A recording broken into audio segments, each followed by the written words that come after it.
diapositivas. Ya, por favor.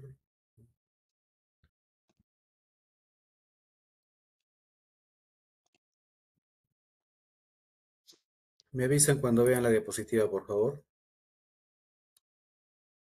Ingeniero, se visualiza. Mm, Listo. Ya, buenas noches. Muchas gracias con todos, con todas por su puntualidad, con su tiempo. Como bien lo indicaron, esto se trata un poquito para hacer un marco introductorio, una muestra referencial de lo que es el tema de contratos a nivel de proyectos de construcción. ¿Ya? Entonces, sí, voy a comentar algunas cositas. Yo estoy encantado de que ustedes me interrumpan en cualquier momento. No, lamentablemente no tengo acceso ahorita a dos pantallas para ver si están levantando la manito, así que sencillamente busquen el momento adecuado, me interrumpen, o si no, guardan las preguntas al final, igual lo comentan. Ya no me complico, pero sí me gustaría que sea un poco interactivo, así de paso que no me siento tan solo hablando a la pantalla. Bueno, entonces lo que vamos a tocar en este webinar es el tema de administración de contratos en proyectos de construcción en minería, ¿ya? El tema de la administración contractual primero es un asunto relativamente nuevo a ese nivel, ¿ya? O sea, porque originalmente el tema del manejo del contrato era un asunto que el ingeniero residente, gerente de proyecto, realizaba uno más de sus funciones, pero conforme esto se ha ido sofisticando, ya se ha ido definiendo profesionales aparte, un área aparte para que se haga cargo de esta área. Entonces es ahí donde aparece el tema del manejo contractual y los administradores de contratos.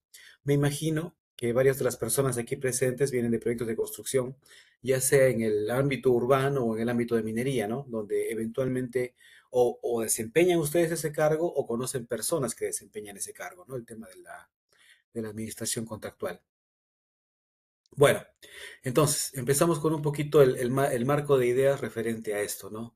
Lo primero y lo más importante es definir, ¿no? ¿De qué hablamos cuando hablamos de contratos? Entonces, ¿qué es un contrato? Es un documento legal suscrito entre partes que se encarga básicamente a repartir los riesgos entre las partes firmantes.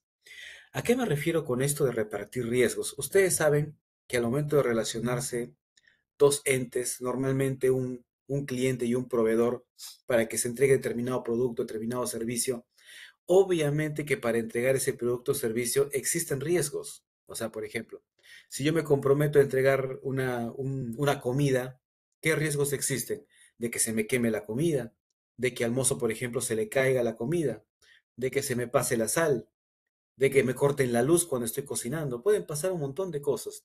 Entonces, cuando hablamos de un contrato como un repartidor de riesgos, estamos comentando en ese escenario, ¿no? De que los riesgos, no solamente los de seguridad, yo sé que seguramente muchos de los que están aquí presentes conocen claramente el tema de los riesgos de seguridad, que están muy bien vistos y muy bien estudiados en el tema de construcción y minería, ¿no? El IPRC, los procedimientos, los ATS, son para riesgos de seguridad, pero no me dejarán mentir los que tienen acá experiencia en proyectos de construcción, de que no son los únicos tipos de riesgos. También tenemos riesgos asociados a la procura, tenemos riesgos asociados a la confiabilidad del personal, tenemos riesgos asociados a que el cliente nos apruebe los procedimientos, los planes, etcétera, etcétera, ¿no? Entonces, un contrato es un repartidor de riesgos. Ahora, y me gustaría con esto abrir el diálogo, porque así ahí es donde se hace más enriquecedoras son estas dinámicas. ¿Ustedes creen, bajo su experiencia, la mayoría de riesgos entre las partes, pensando de que existe un contratante y un contratado? El contratante es el cliente, normalmente la minera, y el contratista es la empresa ejecutora que va a hacer algún determinado trabajo. Por ejemplo, montar una faja transportadora, montar un tanque, montar un silo, montar una bomba, no lo sé. Ese es el alcance. Entonces, y no puedo ver sus manitos, así que voy a agradecer mucho. ¿Quién me puede decir más o menos en cuál de las dos partes, el cliente o el contratista, están la mayoría de riesgos? A ver, vamos, anímense. ¿Sí me escuchan, no? A ver que me responda alguien más diferente a Innova. ¿Aló? Sí, ingeniero, Si se le están escucha. ya, pero algún comentario. Me gustaría que sea interactivo, por favor. No existe intervención tonta. Lo único tonto es no intervenir. ¿Dónde creen que están la mayoría de riesgos? Los riesgos al momento de contratar. ¿En el ejecutor o en el cliente? ¿Quién cree que administra más riesgos? Buenas noches. Buenas noches, sí, Considero lo que escucho. sí, considero que, bueno, se arriesga más quien va a ejecutar el proyecto, en este caso el contratista. Definitivamente. Muchas gracias. ¿Cómo es tu nombre?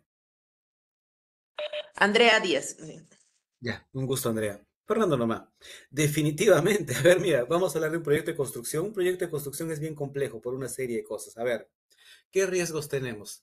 De que cuando estoy construyendo llueva, de que cuando estoy construyendo el cliente no me apruebe el procedimiento, de que cuando estoy construyendo existe una huelga en las exteriores, de que cuando quiero construir, quiero colocar la tubería no llega, de que los tuberos no llegan, de que la soldadura no está, de que no tengo flujo de caja para pagar a la gente, de que tengo una denuncia por algún tema. O sea, la gran cantidad de riesgos en efecto están con el contratista. Muy bien, gracias Andrea. Ahora, ¿qué es lo que pasa cuando ustedes, imagina, tienen que colocarse un poquito en el escenario cuando nosotros hablamos de contratos o que ustedes empiecen a tomar el rol de administradores de contratos? Recuerden que un administrador de contratos es un mini gerente. Entonces, me imagino que varios de ustedes vienen de especialidades, ¿no? Oficina técnica, ingeniero de campo, ingeniero de producción, etcétera, etcétera. Y cada uno de ustedes ve un aspecto de la obra. Veo la calidad de la obra, veo la seguridad de la obra, veo la producción de la obra, veo la logística de la obra. Cuando ustedes ya pasan a ver el tema de contratos, son mini gerentes. Tienen que ver el global de la obra, ¿ya? Y eso es justamente lo que se trata en este momento. Vamos a ser un poco generalistas al momento de conversar. Muy bien. Ahora, dado eso, si a mí como contratista la relación contractual me va a exigir que yo asuma un montón de riesgos, y ustedes saben que los riesgos cuando se materializan en un impacto, al final cuestan tiempo y plata. Entonces, si yo, por ejemplo, tengo el riesgo de que, por ejemplo, el motor que yo he comprado de importación de Europa no debe llegar en determinada fecha, pero tengo un más menos de cantidad de días, más que todo más días que pueda demorar en que llegue el motor, ¿qué debo hacer a nivel presupuestal? ¿Confiarme de que va a llegar el 15 de agosto o de repente considerar en mi presupuesto unos 10 días más de espera, logística, de tener a los mecánicos esperando ahí a la espera de que llegue el motor? Lo que se hace con los riesgos es colocar colchones para aguantar, colchones de dinero y colchones de tiempo para poder aguantar y que ese riesgo se materialice. En resumen, entre más riesgos me obliguen a mí a administrar, entonces yo me voy a ver obligado a colocar seguros, colchones de plata y tiempo para poderlos amortizar. Y esos colchones de plata y tiempo, al final se los presentamos al cliente para que lo reconozca, para que lo pueda pagar, lo cual hace que los contratos en minería sean mucho más altos, mucho más caros que los contratos que se dan en ciudades. ¿Y eso por qué? A los clientes mineros les encanta trasladar la mayoría de riesgos posibles al contratista. Pero acá viene un primer pero, y con esto quiero terminar esta parte que es mucho más profunda, pero el concepto. ¿Ustedes creen que un cliente inteligente deba pasar la totalidad de riesgos al contratista o debe quedarse con algunos de ellos? Y me gustaría que si alguien me puede dar un ejemplo de esos riesgos. A ver.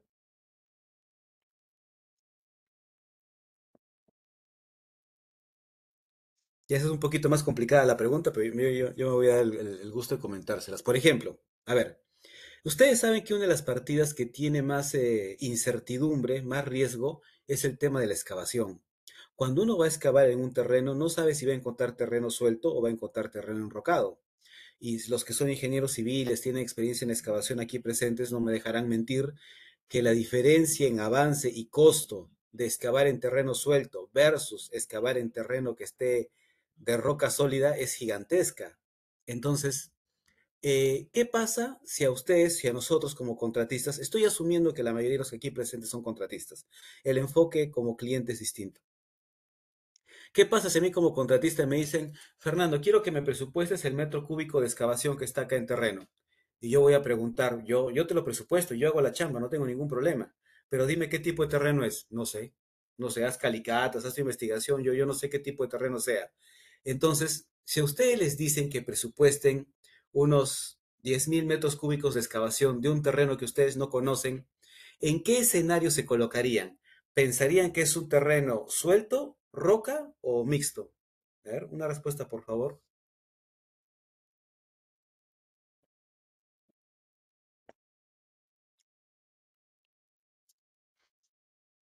Vamos, alguien, por favor. ¿Dónde creen que sea mejor colocarse? Pensando que el terreno es terreno suelto, roca o mixto.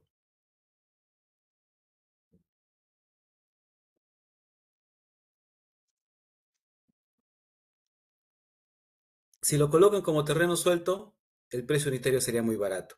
Si lo colocan todo como roca, el precio va a ser muy alto. La mayoría de veces, porque es excavar en roca, ¿no? La mayoría de veces lo que sucede es que los contratistas agarran y se colocan en un punto medio. Ahora, pero yo pregunto, ¿quién conocerá más el terreno de su casa? ¿El contratista que está viniendo a trabajar en tu casa de la minera o la propia minera? ¿Quién debe conocer mejor su terreno? ¿Quién me responde, por favor?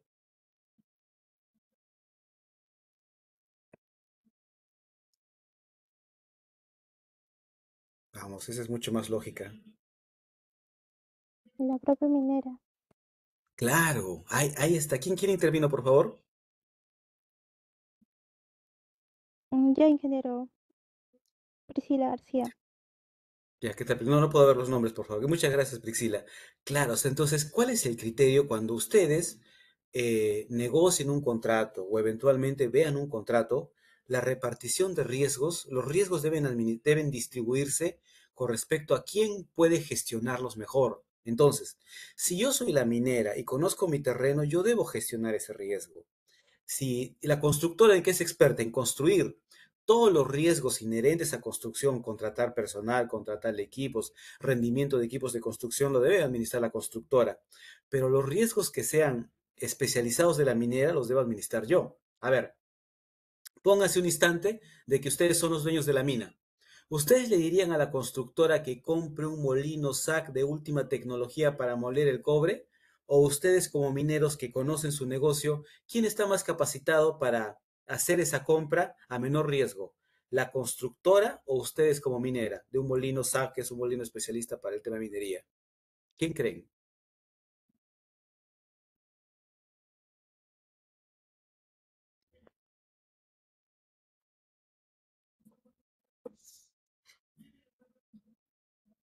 En este caso es la minera, porque la minera conoce de equipos mineros. Pero yo no creo que la minera va a ser mejor que la constructora, por ejemplo, para comprar fierro de construcción, porque comprar fierro de construcción es el día a día de la constructora. Ya está. Entonces, el criterio para dividir riesgos es ese, es asignar los riesgos a la parte del contrato que es más competente para realizarlos. ¿Ya? Entonces, eso me interesa como primer punto con respecto a lo que es un contrato, no es un repartidor de riesgos. Y cuando uno reparte riesgos de esa manera, si a ustedes les dicen que asuman riesgos que conocen, entonces pueden ser eficientes con el costo. O sea, si a mí me asignan un riesgo que yo conozco, yo ya sé que ese riesgo como máximo se va a mover hasta acá o se va a mover hasta allá. Y sabiendo lo máximo que se puede mover, puedo estimar un costo y puedo colocarme un colchón de tiempo y plata para aguantar algún posible impacto. Pero si yo no conozco ese riesgo, lo que voy a hacer es colocarme un colchón grande por temor. Entonces, quien es más conocedor de determinado riesgo es quien lo puede costear mejor. Entonces, no es una práctica muy buena pasarle todos los riesgos al contratista, porque cuando le pasas todos los riesgos al contratista, el contratista te lo va a cobrar. En su presupuesto te lo va a cobrar. Entonces, es mejor que tú te quedes con aquellos riesgos que tú puedas manejar mejor. Muy bien. Dicho esto, pasemos un poquito a los elementos más importantes. En cualquier momento, por favor, me detiene. No puedo ver sus manitos, ahí me comenta y yo encantado les absuelvo la duda, ¿no? Cuando uno empieza a construir, me gustaría un poquito que me comenten, los que tengan acá experiencia, cuáles son los aspectos más importantes que uno debe considerar en la obra. No sé, por ejemplo, hablamos del tema de seguridad, también hablamos de los aspectos de calidad, la procura para que lleguen los materiales, el avance en producción, lo que voy a construir. ¿Cuáles creen ustedes que son los aspectos de un proyecto de construcción que comandan lo demás, que jalan a los demás aspectos de la obra? A ver, por favor, ideas.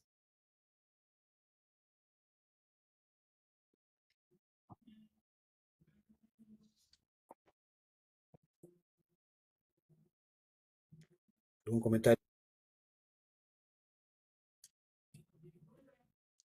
Por ejemplo, a ver, vamos a comentar qué cosas tenemos. ¿Qué cosa es el alcance? El alcance es lo que yo debo construir. Por ejemplo, montar un tanque.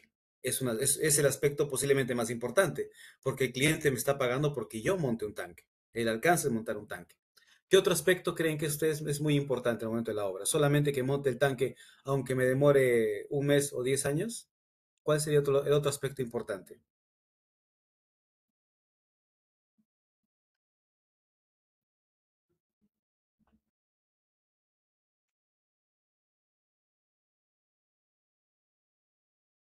¿No? ¿Qué otro aspecto creen ustedes que es importante para tener una obra rápidamente o en forma conforme? El tiempo. Yo requiero saber en cuánto tiempo voy a tener ese tanque montado, por lo tanto el cronograma. Qué otro aspecto más es importante? ¿Podría ser la calidad? Muy bien, por supuesto que entra la calidad. Y falta uno.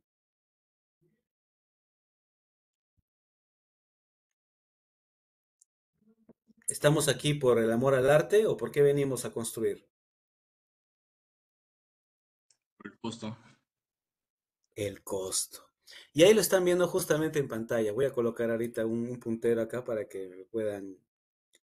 Acá hasta esto le llaman como el tetraedro, ¿no? El tetraedro de los aspectos más importantes de un proyecto de construcción. ¿Qué es lo que voy a hacer? ¿Cuánto tiempo voy a demorar? ¿Cuánto va a costar? ¿Y con qué calidad se va a hacer?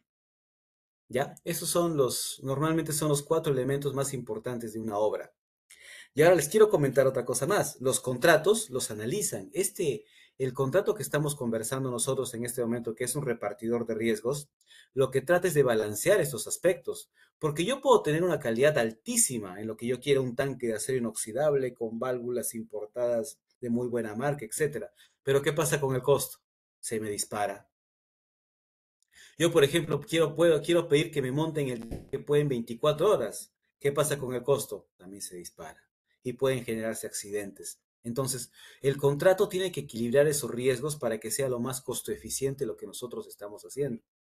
Entonces, en un contrato, ya que estamos conversando eso y que vamos a ver todos los aspectos de la obra, se tienen que balancear todos los riesgos de todas estas áreas, porque todas las áreas tienen sus riesgos, para que sea lo más armónico y lo más conveniente para la obra. Entonces, un contrato define el alcance, el tiempo, el costo y la calidad que nosotros vamos a realizar. También un contrato nos define las responsabilidades y penalidades, ¿no?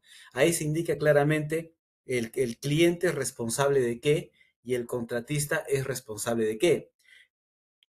Y esto que estoy comentando de qué responsabilidades, la forma más extrema, el contratista hace todo y el cliente solamente paga. Esa es la forma más extrema, pero realmente existen muchos matices. El cliente en efecto paga y yo como cliente, como experto en molino SAC, yo te voy a traer el molino SAC. Yo me encargo de la importación porque tengo mi cadena logística, conozco gente en aduanas, mis contactos en Europa. Yo me encargo de traerte el molino SAC, pero tu responsabilidad como contratista es montarlo. Cuando yo traiga el molino y lo coloque acá en terreno, tú tienes que tener tus mecánicos, tus andamieros, tu grúa, todo el equipamiento listo para que el molino SAC sea montado en el momento adecuado. Ese es el tema que estamos hablando de distribución de responsabilidades, ¿ya? Y empezamos a agarrar algunas cosas bonitas a partir de este pequeño marco teórico. Ustedes, ¿qué creen? Hay un tema que le llaman en contratos, y de repente ustedes lo han pasado, el tema del stand-by. O sea, si yo tengo gente lista para trabajar, por ejemplo, el ejemplo que estamos comentando, yo como cliente me comprometo a traer una bomba, el contrato es para que una empresa pequeña me monte una bomba. Eso es todo, lo tiene que colocar en su lugar y conectar con las tuberías con lo que corresponda. Ese es el trabajo. Ese es el alcance, por lo tanto, el contratista contrató sus mecánicos, los hizo ingresar a la mina, hizo sus análisis de trabajo seguro, sus PETAR, sus IPRCs, todo hizo. Tiene la gente lista. Pero el día que la bomba tenía que llegar, porque yo me comprometí en el tema de repartir los riesgos, a que yo traía la bomba un 15 de agosto y el cliente y el contratista, perdón, tuvo el 15 de agosto a la gente y la bomba no llegó, ¿de quién es responsabilidad la materialización de ese riesgo logístico? ¿De quién es responsable de que ese riesgo esté impactando a la obra? ¿El cliente o el contratista?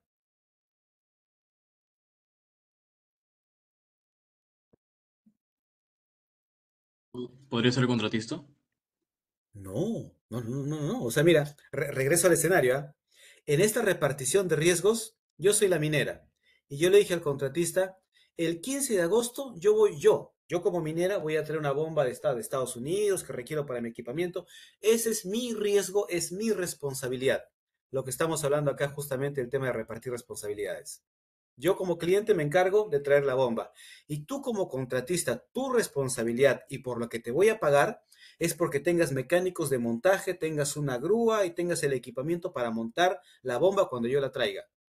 El día 15 tenía que traer yo la bomba y el 16 el contratista tenía que montarla con la gente. Llegó el día 16, en el lugar donde hay que montar la bomba, estaban los mecánicos, estaba la grúa. O sea, el contratista cumplió. Quien no cumplió fui yo como cliente, porque yo me comprometí en traer la bomba para que ellos lo puedan montar. Entonces, un contratista que conoce de contratos, y justamente es el perfil al cual estamos llegando en se va a desarrollar en el diplomado de Innova, es justamente clarificar eso, ¿no? Si es que la bomba no llega y yo tengo mi personal a la espera, yo al cliente le cobro stand-by. ¿Por qué le cobro stand-by? Porque tengo la gente, tengo el personal al cual estoy pagando por día, tengo la grúa que también me cuesta un montón de plata por día, y yo no puedo avanzar porque no me traes la grúa. Entonces, la cantidad de días que yo tenga a la gente retenida y al equipo retenido, me lo tiene que pagar el cliente. Eso se llama un reconocimiento de un impacto que he tenido por una responsabilidad no cumplida de mi cliente. Ya, ese es un tema de un stand-by. Ahora, ya, lo complico un poquito. Ahora lo complico un poquito, damas, caballeros. ¿Qué es lo que pasa si la bomba no llega, pero el contratista tenía al personal y no tenía la grúa? Y sin la grúa no se puede montar la bomba. ¿El contratista tendrá derecho a cobrarme stand-by en ese caso o no?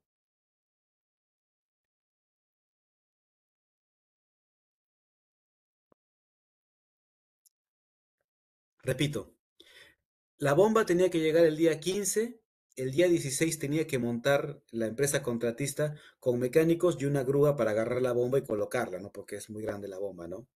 Llega el día 16 y no llegó la bomba que yo tenía que comprar, pero tampoco llegó la grúa del contratista, pero sí estaban los mecánicos del contratista. La pregunta es, ¿el contratista podrá cobrar el stand-by de la gente? ¿Deberá o no?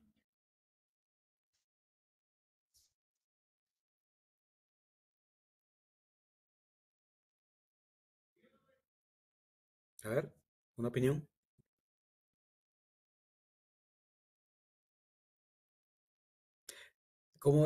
Ahí ya entramos en los grises, ¿no? En las cosas que no son completamente claras. Ahí se habla, por ejemplo, de responsabilidad concurrente. Se llama la responsabilidad concurrente. O sea, yo tengo culpa, pero también tú tienes culpa. Ahora, lo que toca es analizar cuánta culpa. A ver, el 100% de mi responsabilidad, ¿qué era? Traer la bomba. ¿He cumplido el 100% de mi responsabilidad? No, no he cumplido nada. Soy completamente responsable. ¿De qué era responsable el contratista? Tener a los mecánicos y tener la grúa. A los mecánicos los tuvo y a la grúa no. Digamos que ambos pesan igual. ¿Cumplió con los mecánicos? Check, 50% cumplido de su responsabilidad. ¿Tenía la grúa? No, 50% no cumplido. Por lo tanto, del impacto, ¿cómo deben asumir? Deben de asumir en esas formas, ¿no? Como decir, el cliente debe asumir el doble de la responsabilidad que asume el contratista porque el contratista incumplió parcialmente, mientras que el cliente incumplió totalmente. Eso es ese es un poquito ya entrar al tema de manejar las responsabilidades, ¿no? Entonces, por eso hablamos de responsabilidades. Y obviamente las responsabilidades también están endosadas el tema de penalidades, ¿no? Que en el contrato se establecen. Y eso, para eso los clientes son expertos, ¿no? En el caso de que el contratista no cumpla los hitos de construcción de, por ejemplo, en tal fecha entregarme el equipamiento listo, por lo tanto, a partir de esa fecha, cada día que el contratista demore en completar la obra, le voy a cobrar una penalidad de $5,000, por ejemplo, por cada día que demore. Esas son las penalidades.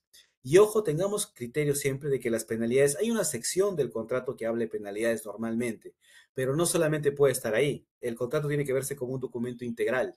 Entonces las penalidades pueden encontrarlas en otro sitio, igual tienen que ser consideradas al momento de que ustedes gestionen su contrato. ¿ya? Entonces ahí hablamos de responsabilidades y penalidades, ¿no? Y los términos y condiciones, ¿no? Por ejemplo, cuándo me vas a pagar, en qué oportunidad me vas a pagar, de qué forma me vas a pagar, o por ejemplo, para este contrato requiero que me des un adelanto del 20% para poder ejecutar la obra, ¿ya? Entonces, todas esas cosas son sumamente importantes al momento de que nosotros hablemos de un contrato, ¿no? Y luego ya sigue el detalle, ¿no? ¿Cómo va a ser el costeo? ¿Cómo va a ser la calidad? ¿Qué tipo de normas se van a aplicar? Les hago una consulta, de repente acá alguien del foro lo conoce. Ustedes seguramente han oído hablar de normas internacionales al momento de construir. Mi consulta es, ¿las normas tienen carácter mandatorio en una ejecución de un proyecto de construcción? Una norma STM, una AWS que ustedes tengan en sus códigos. ¿La norma de construcción internacional es mandatoria al momento de construir algo? ¿Sí o no? ¿Por qué?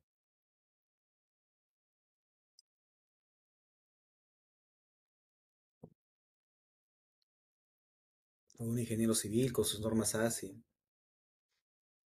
A ver, dígame por favor. Yo creo que por ahí les ha pasado alguna cosa en el trabajo, puede pasar. ¿Qué pasa con las normas de construcción? ¿Son mandatorias? Bueno,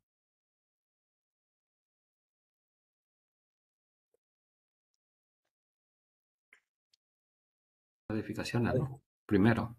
perdón, perdón. ¿Me repites? No, decía que no es obligatoria, no es mandatoria. Para eso existe Ah, nuestra norma, ¿no? Nuestro reglamento de edificaciones, ¿no? ya, muy bien. Ya, bien, eso me abre pie a algo interesante y acá abajo está. ¿Un contrato puede ir en contra de la ley? No. Y si el Reglamento Nacional de Construcciones tiene rango de ley, que hasta donde yo sé, sí, entonces no puedes ir en contra del Reglamento Nacional de Construcción.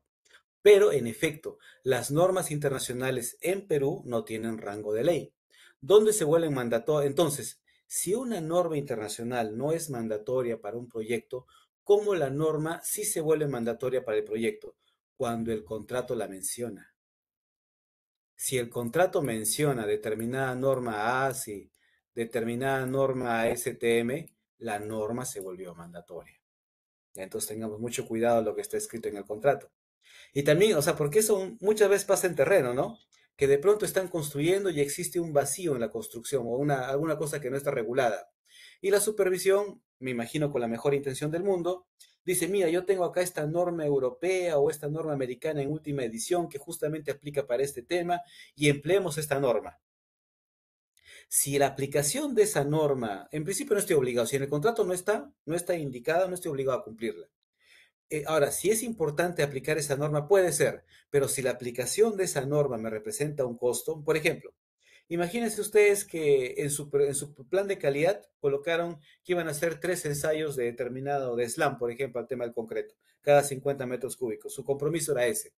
Pero dada la complejidad de la obra, que es un vaciado sensible, etcétera, ¿no? El cliente viene y les trae una norma europea que dice que por cada 50 metros cúbicos hay que hacer 10 ensayos de SLAM. Otra cosa que sea más cara, ¿no? Entonces ustedes tranquilamente pueden decir, señor cliente, me parece muy interesante su opinión, me parece técnicamente válida, pero en el contrato no se hablaba de esa norma, en el contrato se hablaba de esta norma. Si usted quiere que yo implemente esa norma, el costo adicional va a ser tanto y se le puede cobrar, porque no es mandatorio. Entonces, las normas de construcción solamente se vuelven mandatorias en un contrato cuando están claramente identificadas en el contrato. Solamente en ese escenario. ¿Listo? Ok, bueno, aquí ya cualquier cosa por favor me siguen preguntando, pero quiero pasar a otro tópico que está bastante llamativo actualmente, ¿no? Los famosos contratos NEC y los contratos FIDIC, ¿no? Los que han tenido, que son básicamente son modelos estandarizados de contratos, ¿ya? Y tengamos presente que estos modelos internacionales de contratos son como plantillas, o sea, ya vienen con unas cláusulas preestablecidas, una forma de encarar el tema de construcción, ¿ya? Pero están pensados también para otras realidades, realidades de, digamos, de países un poquito más desarrollados. Entonces hay un tema de adaptación, tropicalización para que puedan trabajar en Perú. Por ejemplo, seguramente ustedes han escuchado hablar acerca de los contratos NEC, ¿no? Que son los contratos que se han vuelto bastante famosos en Perú a raíz del tema de estos Juegos Panamericanos.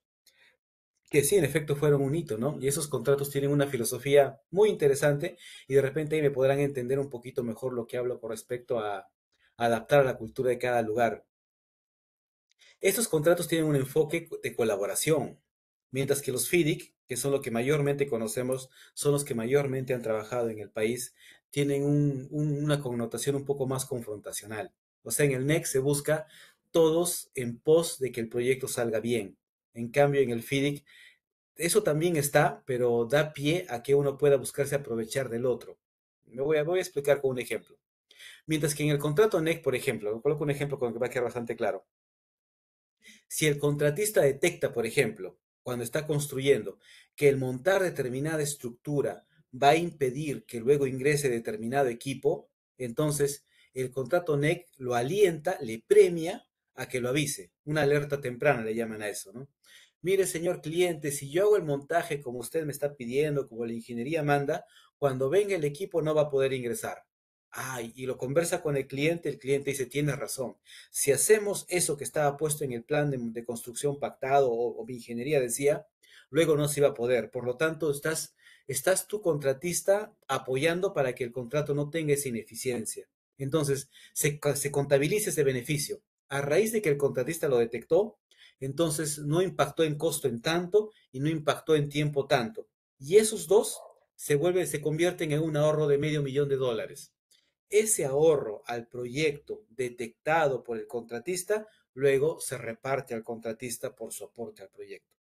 Eso, en el mejor de los casos, lo voy a poner así, sucede en los contratos NEC, pero en los contratos FIDIC no aparece eso. Entonces, en el contrato FIDIC, por ejemplo, si el contratista detecta lo que estamos conversando, lo deja. Lo voy a colocar en la forma más dramática, ¿no? Deja que se construya de esa forma errónea y cuando llegue el contratista que va a decir, mira, yo hice lo que decía en tu plan de construcción o en el procedimiento de ingeniería que tú tenías.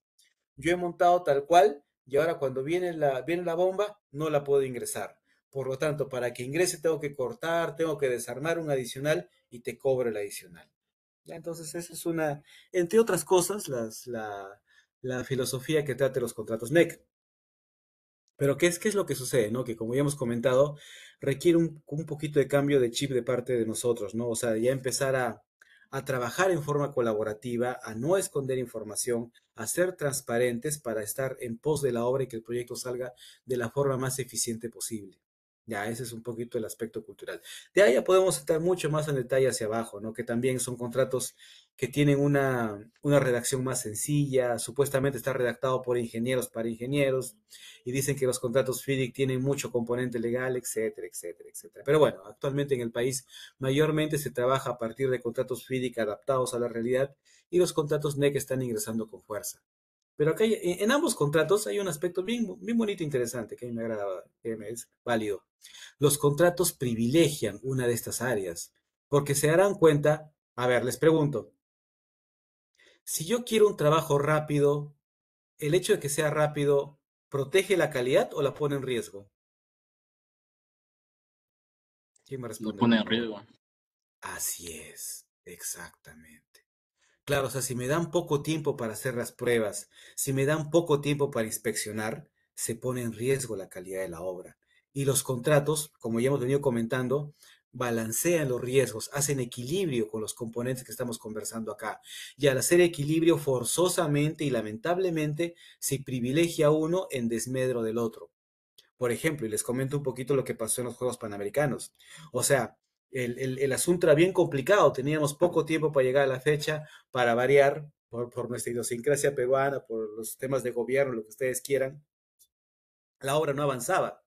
Y habían penalidades, un tema de vergüenza de país, riesgo país, etcétera, ¿no? Entonces, si trabaja, en ese momento el marco de regulación para ejecutar es la Ley de Contrataciones del Estado, que tiene una serie de procesos, una serie de documentos, de permisos.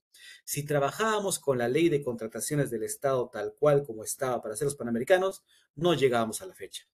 El gobierno, en una maniobra de riesgo, y apostando para poder sacar la obra de los Panamericanos cuando debía ser, dijeron, vamos con los contratos NEC. Se hizo el tema gobierno a gobierno, bueno, es un poco del marco legal que se dio, pero la cuestión que se trabajó con los contratos NEC y de los contratos NEC se tomó la versión del NEC que privilegia el tiempo. O sea, es un contrato en el cual en afectación de las otras áreas se privilegió el tiempo para lograr llegar a la fecha. ¿Qué pasó? La calidad estuvo bien, el alcance estuvo bien, pero el costo se disparó. Ahí eso sí, no lo han contado mucho, pero el contrato costó, ¿no? Porque, por ejemplo, se tenían que trabajar en doble turno, turno día, turno noche, se tuvieron que aumentar la cantidad de gente en las cuadrillas, entre otras cosas, muchas, otras herramientas más, para lograr llegar al tiempo, ¿no? Entonces, lo que quiero llegar finalmente es que un contrato se encarga de hacer equilibrio con estos aspectos de la obra, buscando privilegiar alguno de ellos, ¿no? Tiempo, costo, calidad, alcance, ¿no?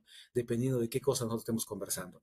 Y esta forma de abordar estos 4 elementos de la obra, hay 2 modelos internacionales que lo pueden gobernar. Los contratos NEC, que hemos comentado que tienen un carácter colaborativo, que están entrando al país, ¿ya? Y en buena hora, yo creo que es un buen aporte.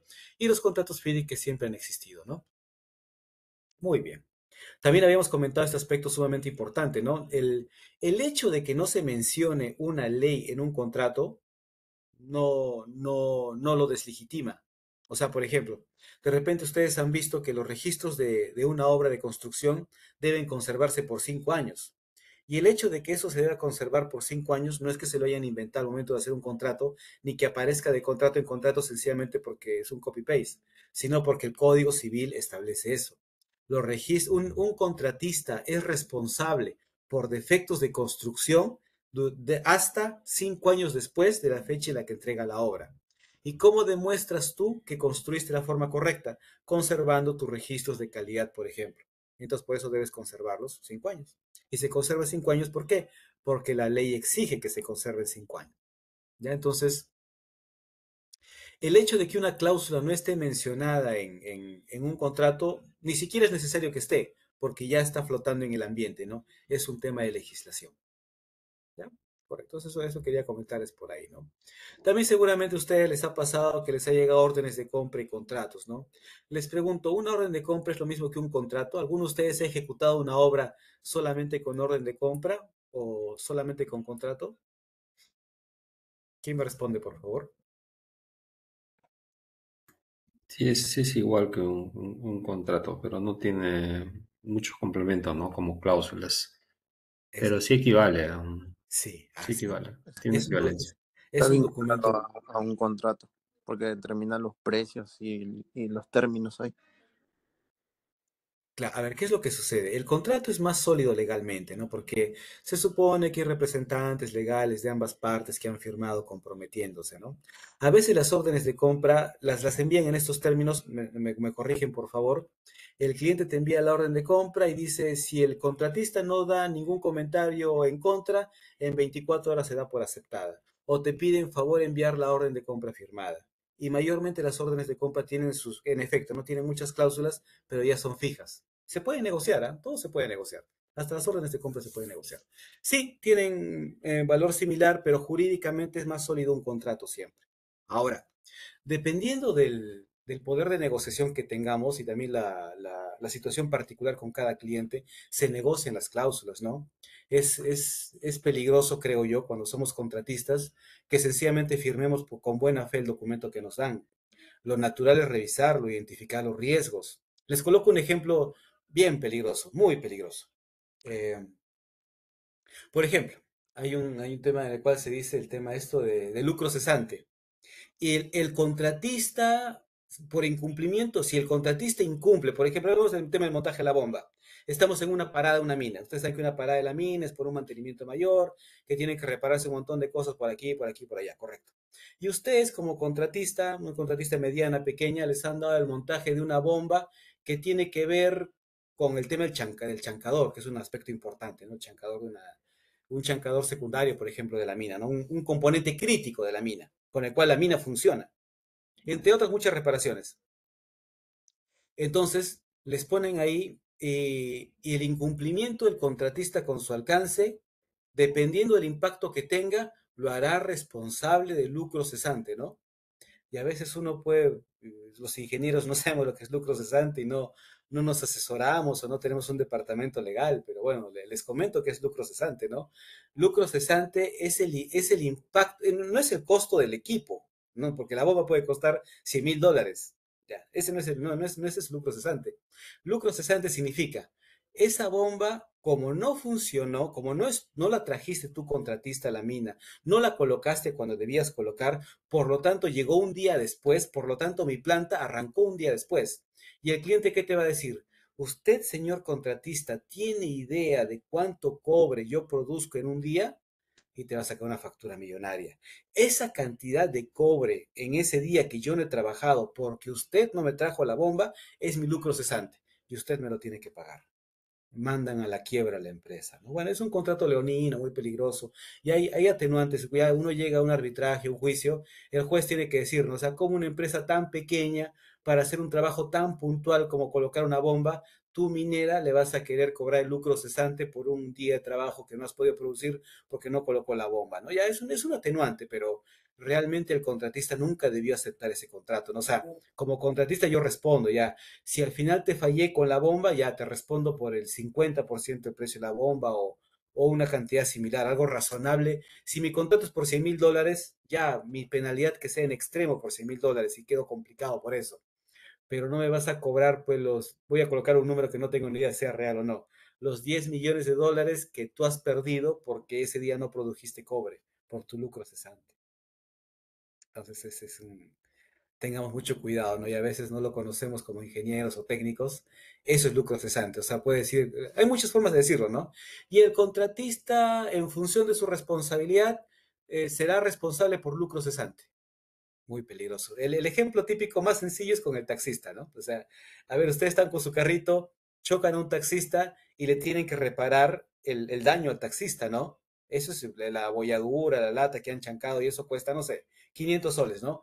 Pero el carrito del taxista está metido en el taller un día y el taxista les va a decir, ya, la reparación de lo que has chancado es 500 soles, pero yo gano por día 1,000 soles. Esos 1,000 soles que yo dejé de ganar porque no trabajé es mi lucro cesante.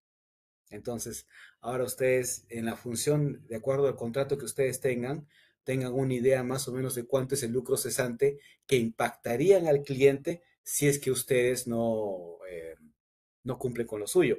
Pero esto va en ida y vuelta. Y ahí va también el tema del stand-by, ¿no? Yo tengo mi grúa. Yo tengo mi grúa como contratista que la pude enviar a otro proyecto a que haga carga, cajas o contenedores, ¿no? Pero yo la traje acá a la obra para que haga el levantamiento de la bomba. Y tú no has traído cliente la bomba para que yo la monte. Tengo la grúa acá parada. Te cobro stand-by o si lo he puesto en el contrato, te cobro lucro cesante. Esa grúa yo la tenía en otro proyecto y me iba a facturar $10,000. Y yo la traje acá porque tú me la pediste con la expectativa de que yo tenía que montar tu bomba, pero tu bomba no llegó. Entonces yo he perdido $10,000 lucro cesante por algo que tú no has cumplido en traer. Por lo tanto, tú págame mi lucro cesante. Ya, entonces también tú lo puedes llevar, se puede ver por ambos lados, ¿ya? Entonces, entre otras cosas, ¿no? Pero ese es un conceptito importante que trabaja en el tema de proyectos, ¿no? Listo. Y bueno, también me gustaría comentar acerca de cuál es la diferencia entre proveedores, y no puedo ver mi pantalla, ¿no? Y contratistas. ¿Cuál creen que es la diferencia entre un proveedor y un contratista? ¿O es lo mismo?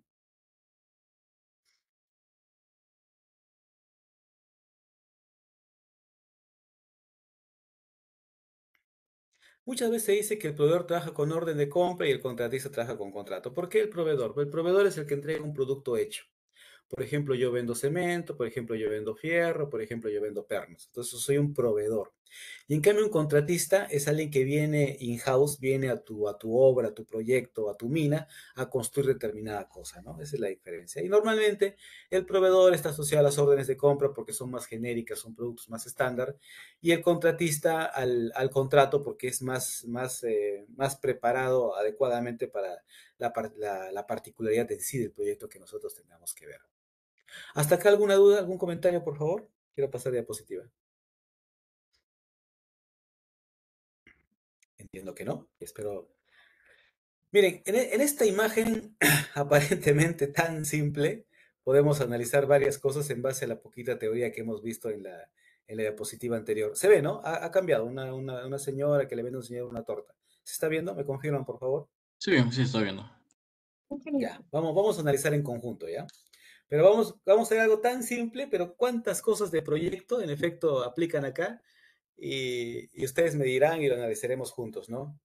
Entonces, si hablamos de la minera y la constructora, ¿ya? Minera, la empresa minera y la empresa constructora, les pregunto, ¿quién sería la minera? ¿El señor o la señora?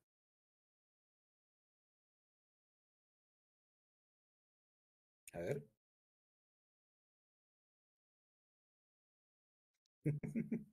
A ver, relacionen con lo conversado. ¿Quién es la minera? ¿El señor o la señora? ¿Quién construye para quién? ¿Para quién construimos? ¿Para la constructora o para la minera?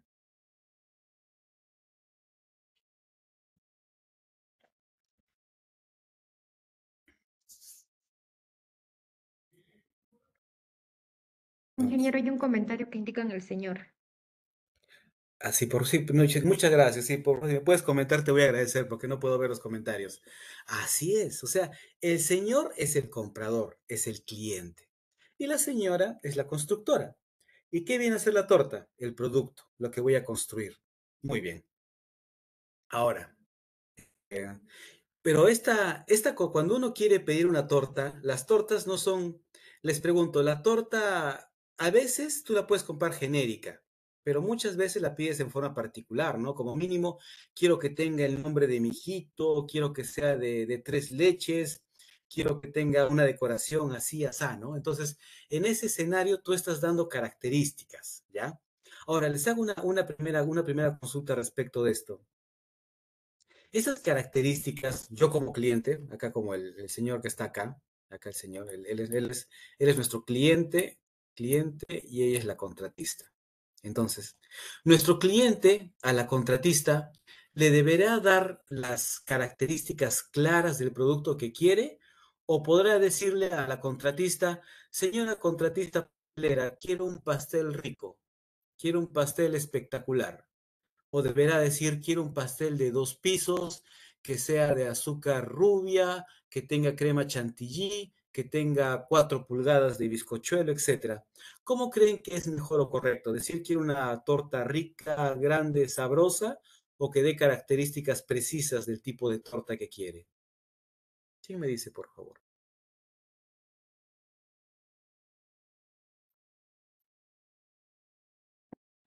Sería brindar las características específicas. Claro, las reglas claras. Quiero un tanque de esta dimensión, de acero inoxidable, que tenga tal tipo de válvulas, etcétera, etcétera. Porque si yo no soy preciso al definir el alcance del producto que yo quiero, entonces, ¿qué puede hacer el contratista? Asumir. Y el contratista que quiere maximizar su beneficio, ¿qué cosa va a asumir? ¿Los materiales más caros, más baratos? Los más baratos. Entonces, entre más especificado esté el alcance, es mejor. Muy bien. Entonces estamos llegando a una primera conclusión, ¿no? De que el alcance para ejecutar un contrato debe ser lo más claro posible, por el entendimiento de las partes. Cuando ustedes también van a pedir, yo qué sé, un traje a medida o van a comprarse un departamento, al final se llega a cosas bastante claras, ¿no? De tal tipo de piso, laminado, tales acabados, tal grifería. Entre más claro, mejor, porque donde aparecen zonas grises, empieza la interpretación. Tú me pusiste, quiero un grifo bonito. Ah, pues para mí bonito es el más barato chino, ¿no? No, yo quiero un Bainza que no sé qué, pero no me lo escribiste. Entonces ahí empieza el terreno gris y empieza la controversia. El terreno que estamos comentando para llegar a los adicionales, ¿no? Listo. Entonces, estamos llegando a que entre más claro tengamos el alcance mejor. Y ese es uno de los requisitos para una gran cantidad de contratos, tener los alcances definidos. Ahora, vayamos a lo que nos pasa en terreno. Les pregunto, el alcance a nivel de construcción en terreno, ¿dónde lo vemos? En el alcance de la obra y básicamente en los planos, porque con los planos saco la información y con la información de los planos ya me pongo a construir. Les pregunto, ¿ustedes han construido algún momento con algún plano en revisión de letras? ¿Alguien, por favor? ¿Qué significa que un plano tenga revisión en letras?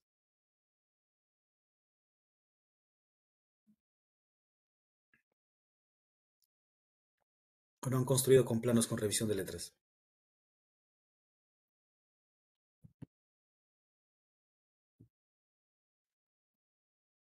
¿Alguien ha oído o les han dicho, ustedes están construyendo un proyecto fast track?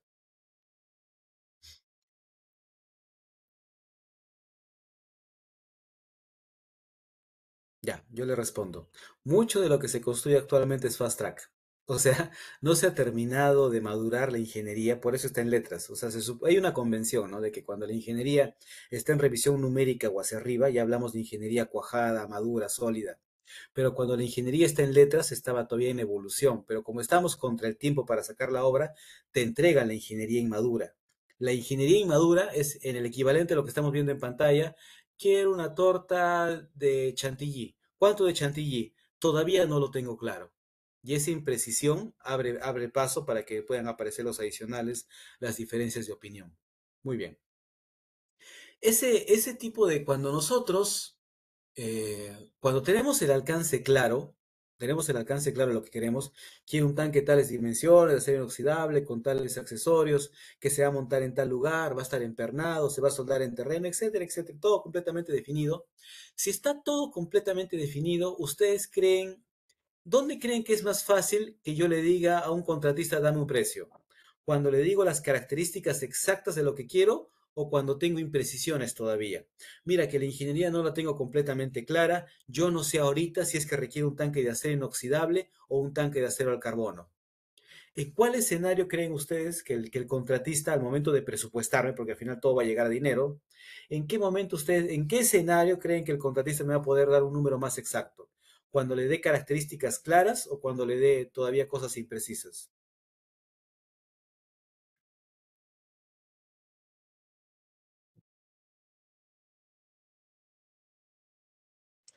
Cuando le brinde características claras. Por supuesto.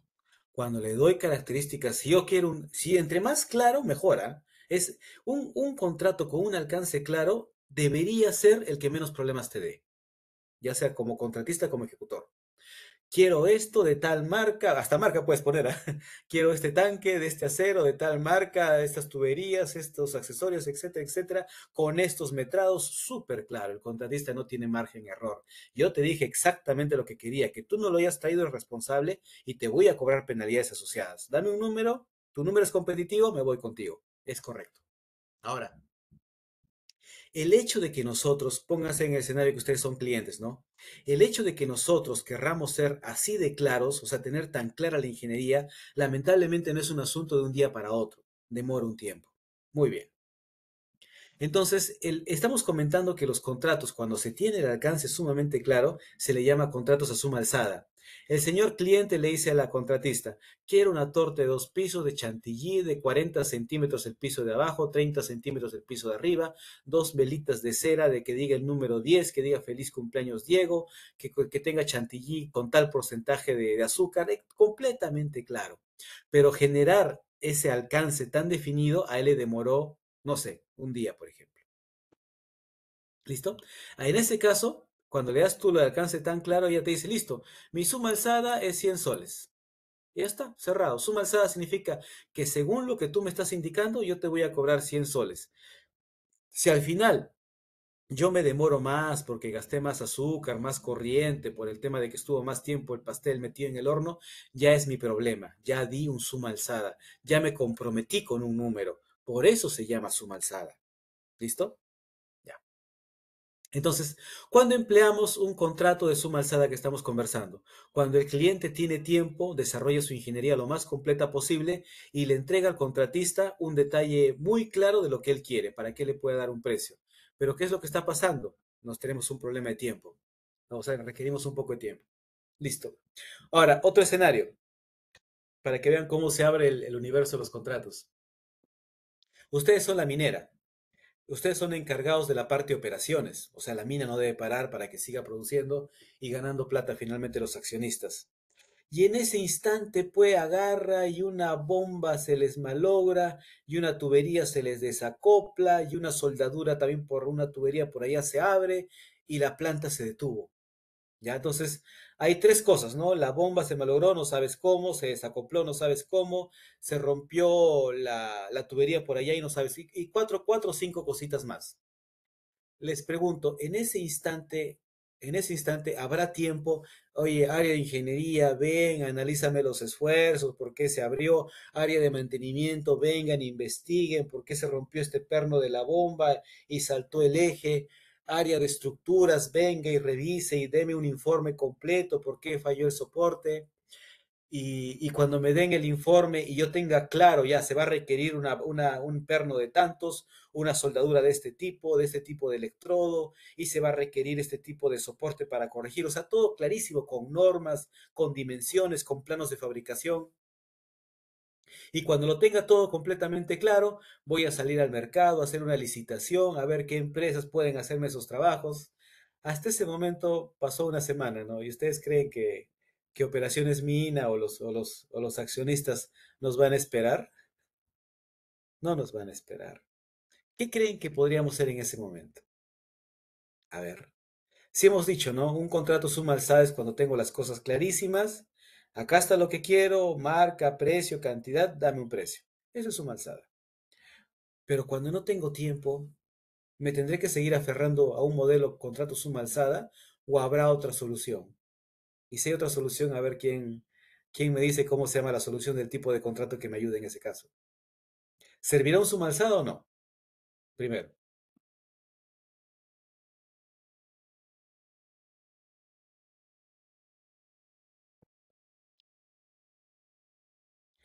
quiero la torta, quiero la torta. Mira, me acaban de decir, vamos al ejemplo de acá.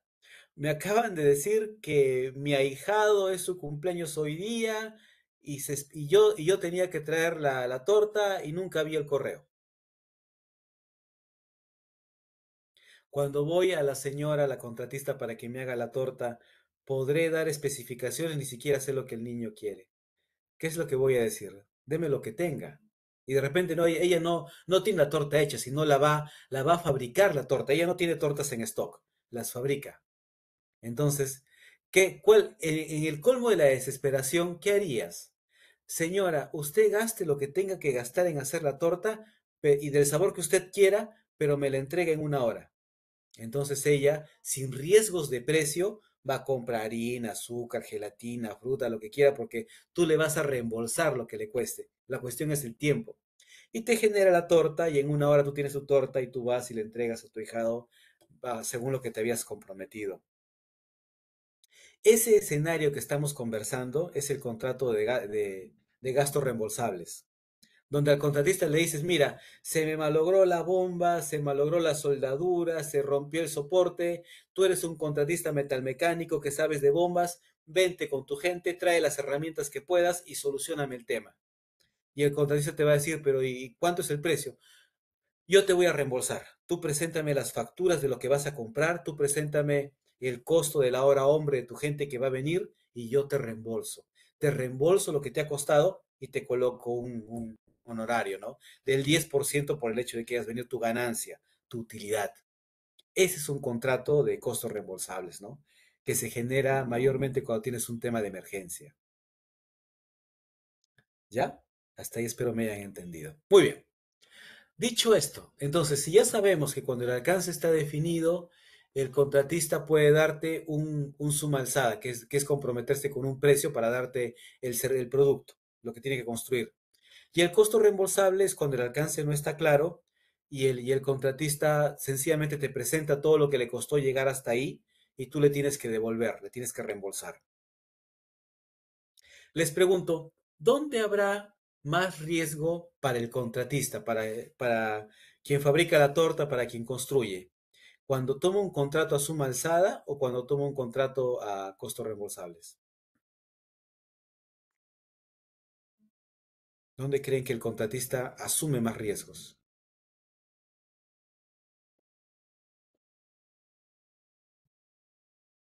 O si quieren ver la pregunta de la otra forma, ¿dónde el contratista no asume ningún riesgo? Igual es. O sea, es por opuesto me responden.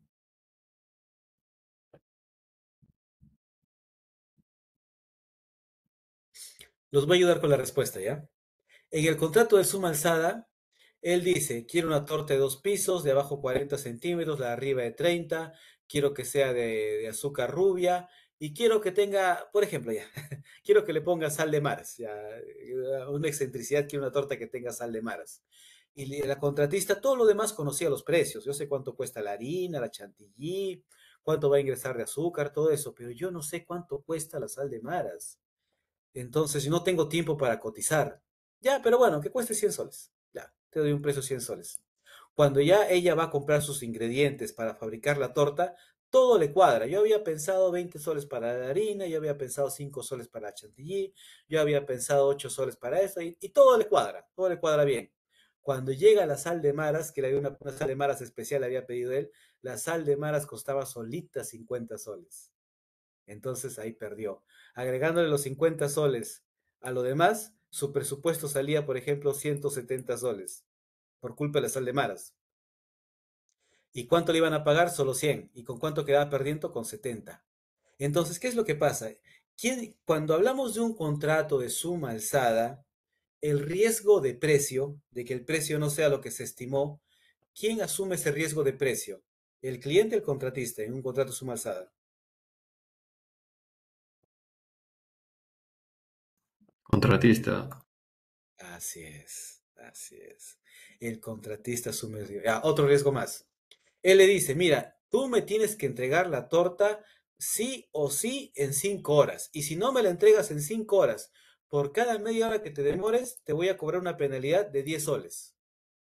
Y a ella se le malogra el horno. El riesgo de fabricación, de producción. Se le malogra el horno. Tuvo que ir a la amiga que tiene su horno, que le cobró el doble y se demoró 1 hora. El riesgo de producción, el riesgo de construcción, ¿quién lo tiene? ¿El cliente o el contratista?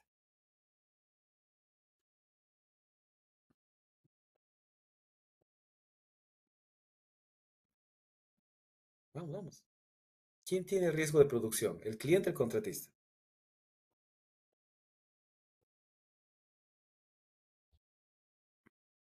El contratista, porque él es el que tiene que ver el horno. ¿Qué pasa? También le pidió la dichosa sal de maras. Ella pidió la sal de maras, pero no llegó. ¿El riesgo logístico de quién es? Del contratista. No la mayoría, la totalidad, casi la totalidad de riesgos están con el contratista.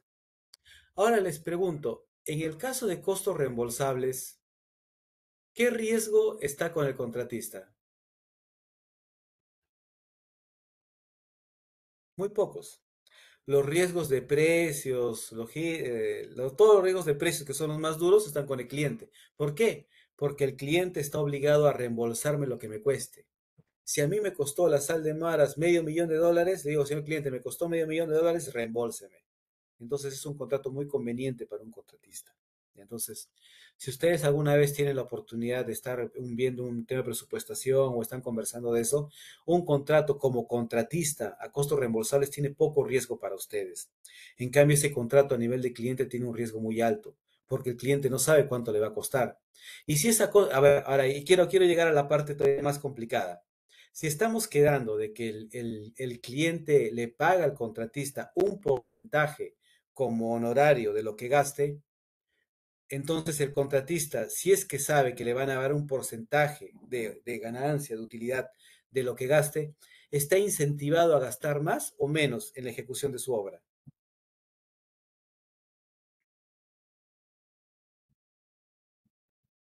¿A qué me dicen? Pregunta.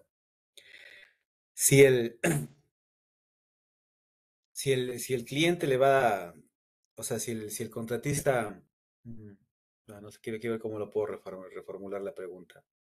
O sea, como estamos quedando, si yo le voy a pagar al contratista un porcentaje de ganancia por lo que gaste, es el 10% de lo que gastes, ¿el contratista está incentivado a gastar más o menos en la ejecución de su obra?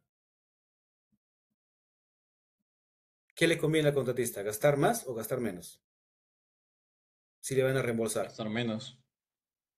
No, porque si tú Gastar como más. contratistas Gastar más, claro, o sea, entre más yo invierta en hacer tu obra, señor cliente, si yo te cobro 50, mi porcentaje es el 10%, me pagas 5.000, me pagas 5.000 más.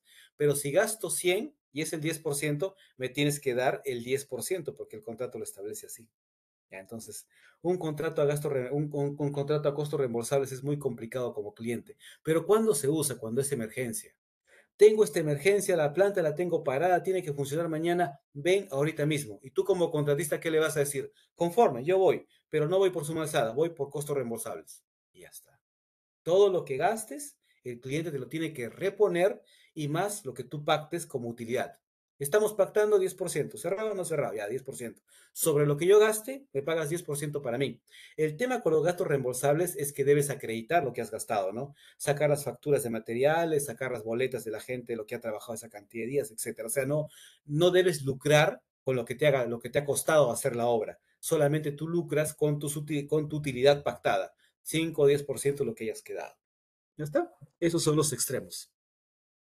Es el tema de un contrato a suma alzada y costos reembolsables. Pero también existen otros matices. Imagínense ahora de que este señor quiere una torta perfectamente especificada. Ahora sí, otra vez, una torta perfectamente especificada. 2 pisos, abajo de 40, arriba de 30, chantilly, banderitas que digan feliz cumpleaños querido hijo, lo que sea. ¿Ya? Perfectamente especificada, perfectamente claro. Lo que él no sabe es la cantidad. Digamos que él tiene que llevar para un albergue de niños y él en este instante no sabe la cantidad de niños. Entonces, ¿qué tipo de contrato creen ustedes que debería usar el señor con la contratista? Si es que sabe claramente qué tipo de torta quiere, la tiene clarísima. Por unidad, sabe qué torta quiere. Lo que no sabe es cuántas tortas va a tener que llevarse. ¿Qué contrato le recomendarían ustedes? Si es que saben, o si no, entre suma alzada, reembolsables, como cliente. Pónganse en el caso del cliente. ¿Qué contrato le conviene? ¿Suma alzada, reembolsables? ¿O cuál aplicaría?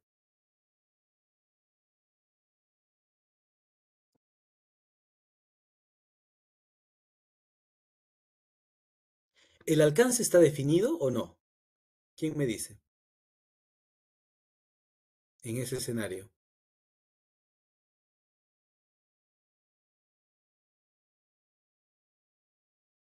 Estamos diciendo que sabemos la dimensión, el material de la torta, la harina, el chantilly, que tiene frutas, todo está clarísimo. Los adornos. ¿El alcance está definido o no? Está ¿O qué le definido. falta al alcance?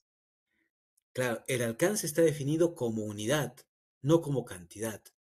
En ese escenario se trabaja con el contrato de precios unitarios. Ese es el que se usa. Y también es bien frecuente, de repente ustedes también lo han tenido, ¿no? En el cual se define el metro cúbico de excavación, ¿cuánto me vas a cobrar? $100. ¿Cuántos metros cúbicos hay que excavar? No sé. El cordón de soldadura para tubería va a costar $150. ¿Cuántos cordones de tubería, cuántos cordones de soldadura vas a hacer? No sé. Pero lo que sí se tiene que hacer para ya aterrizando esto en el mundo real es dar un metrado aproximado. O sea, como cliente le dices, mira, aproximadamente van a ser 1.000 cordones de soldadura. Aproximadamente vas a excavar 5.000 metros cuadrados. Aproximadamente vas a montar 200.000 toneladas de acero.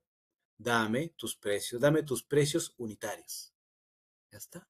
Entonces el contratista tiene que darte un precio. El metro cúbico de excavación va a costarte tanto. El cordón de soldadura te va a costar tanto. El montaje de tonelada de acero te va a costar tanto. Ya está. Entonces, les pregunto, ahí en ese escenario que estamos comentando ahorita de precios unitarios, el riesgo de precio con respecto a los materiales, mano de obra, etcétera, ¿en quién está? ¿En el cliente o el contratista?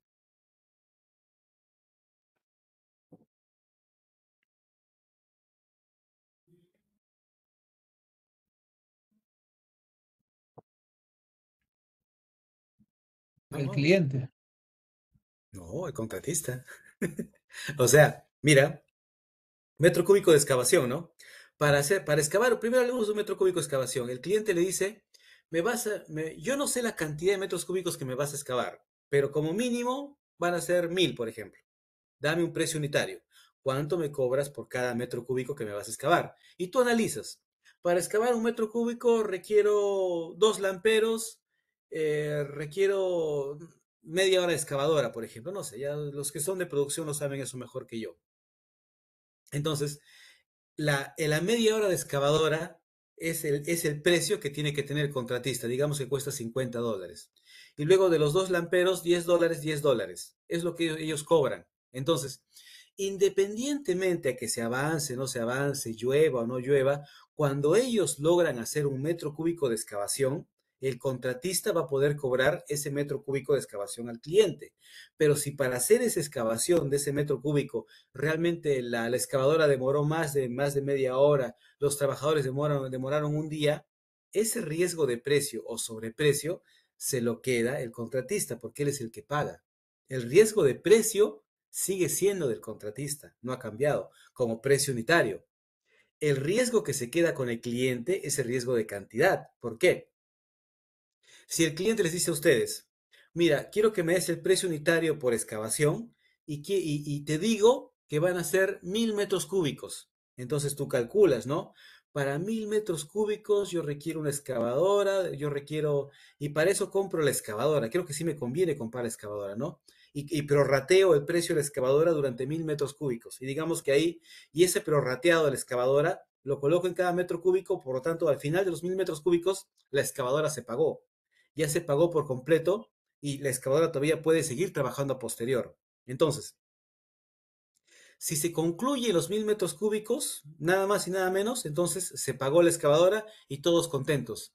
Pero si digamos que el metrado continúa, como hemos quedado de que el cliente no sabe exactamente cuántos metros cúbicos requiere a futuro, entonces si al final se convierten en 2000, 3000, 4000, a partir del metro cúbico 1000 en adelante, la excavadora ya no es incidente porque la excavadora ya se pagó. Entonces, ¿qué es lo que pasa con el metrado superior a 1000? La ganancia se incrementa para el contratista.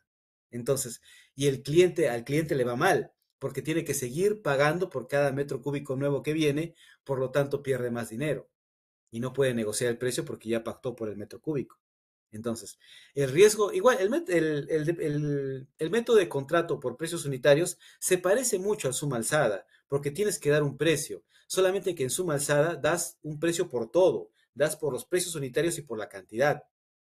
Veo la casa que voy a construir y digo, son 4 pisos, más o menos 10.000 bolsas, más o menos 80.000 horas hombre, más o menos tal, o sea, lo calculo todo y el tiempo.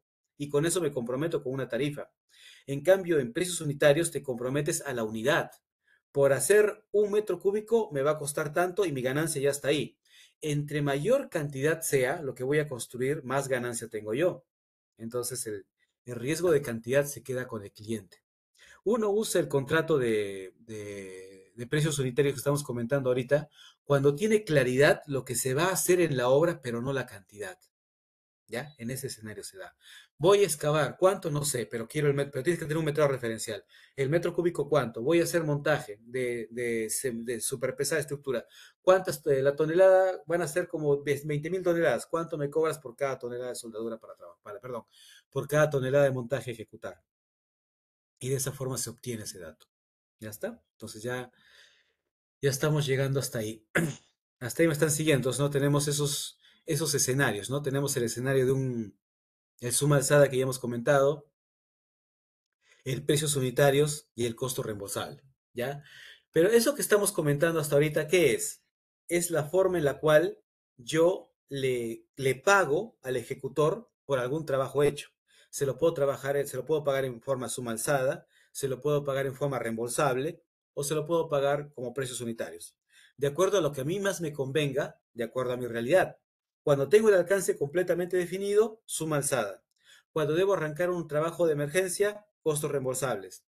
Cuando conozco lo que voy a hacer, pero no la cantidad, precios unitarios. ¿Ya está? Ok, perfecto. Muy bien. Pero hasta ahí estamos comentando de la forma en la cual voy a pagar al contratista para que ejecute algo. Ahora tenemos que ver el otro aspecto. ¿Cómo quiero yo como cliente que el contratista me entregue el trabajo? Son otras cosas distintas, ¿no? Y para eso me sirve la siguiente diapositiva. No sé, más o menos hemos adelantado un poquito de los tipos de contrato y podríamos comentar a grandes rasgos que los contratos tienen dos grandes enfoques. ¿Cómo lo voy a pagar? Que es lo que hemos acabado de conversar, por suma alzada, precios unitarios, reembolsables.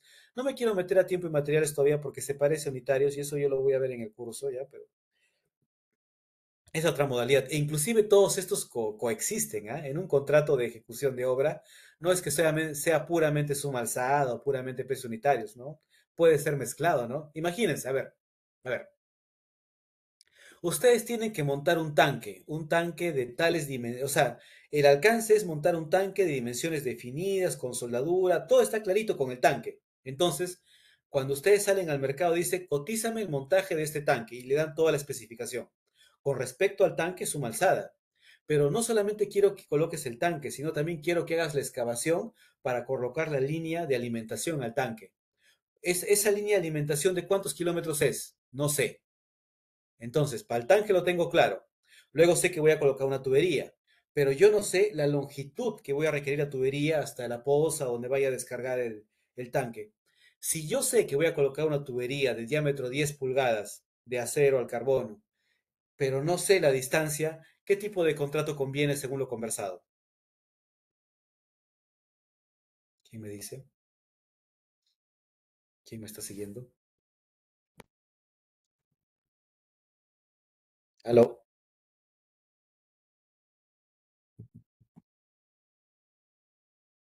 Sí se le escucha, ingeniero. Sí, hago la consulta nuevamente, no espero que no se me hayan desconectado. Si la obra son dos cosas, tenemos un tanque que está completamente especificado. Perfecto, o sea, diámetro, espesor de plancha, acero inoxidable, las válvulas, todo. Esa es una parte de la obra. Y la otra parte es que ese tanque se conecta a una tubería y la tubería va a descargar a una laguna. La distancia entre donde va a estar el tanque y la laguna no la conozco todavía. Entonces, para el tanque, como está clarísimo, digo, esta parte del contrato suma alzada. Con respecto a la construcción de la tubería, que yo sé que va a ser de 10 pulgadas de acero al carbono, eso sí lo tengo claro, pero no sé la longitud. ¿Qué tipo de contrato conviene por la forma de pago según lo conversado? De acá. ¿Cuál de estos?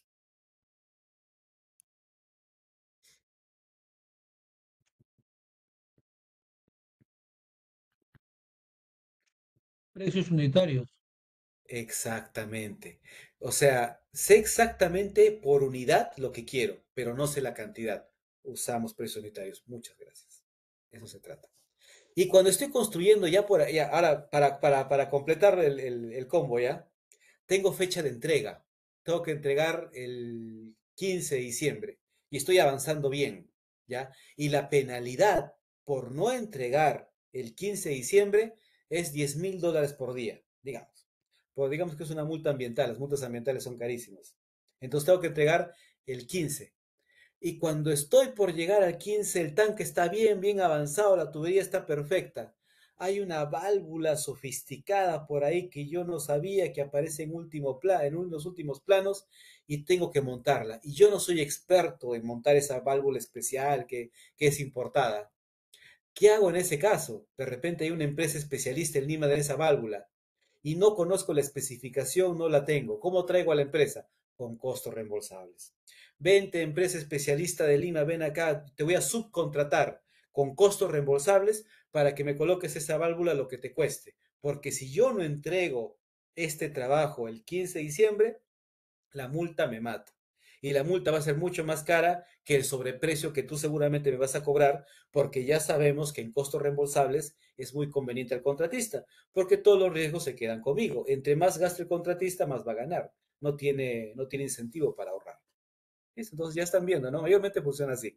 O si no te ponen en el contrato, ¿no? Si es que el contratista requiere alimentarse fuera de obra en el restaurante del pueblo o alojarse por ahí, todo eso te lo pago como reembolsables. Es típicamente así. Entonces, lo que quiero que quede claro que al momento de pagar un contrato de construcción en minería o en infraestructura, estas modalidades se empiezan a mezclar de acuerdo a la naturaleza del servicio que tengamos y cómo querramos entregar esto al cliente. Entonces es un mix, mayormente es un mix. Muy bien, pero eso no es todo. Lo otro que no es menos importante es lo que está acá arriba. Es cómo voy a entregar la obra, cómo se lo voy a entregar. O sea, cómo mi trabajo se va a convertir en valor para el cliente. Me explico. De repente algunos de ustedes en las empresas que han trabajado al momento de ejecutar, les dicen, tengo un contrato de construcción, un contrato solo de construcción. Y digamos que vamos a un edificio, ya que es un ejemplo bastante sencillo. Entonces, si a mí como constructor me estás dando un contrato de construcción, la ingeniería, los planos, ¿quién? ¿Yo lo tengo que desarrollar o mi cliente me los da? ¿Quién me dice?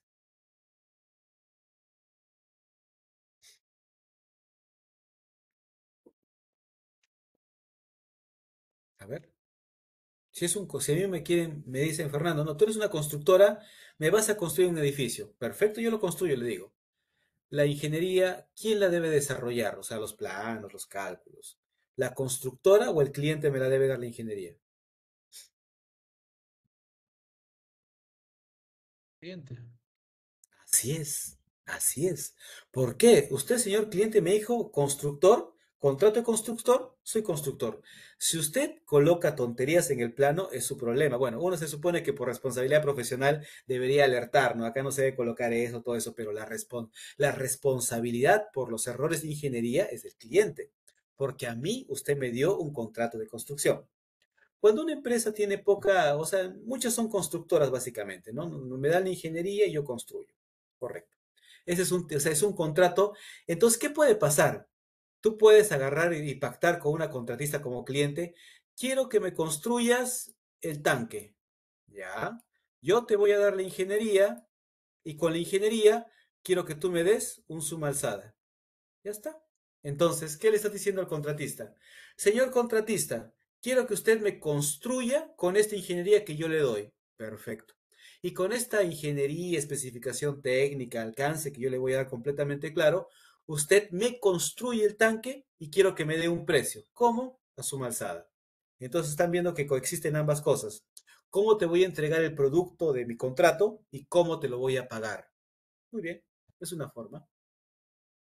Otros contratos, como están viendo, por ejemplo, hay contratos de EP, en el cual se le da a un contratista la ingeniería y la procura. Esto es un poquito más sofisticado. Por ejemplo, a ver, por ejemplo, coloco un ejemplo, ¿no? Como mineras.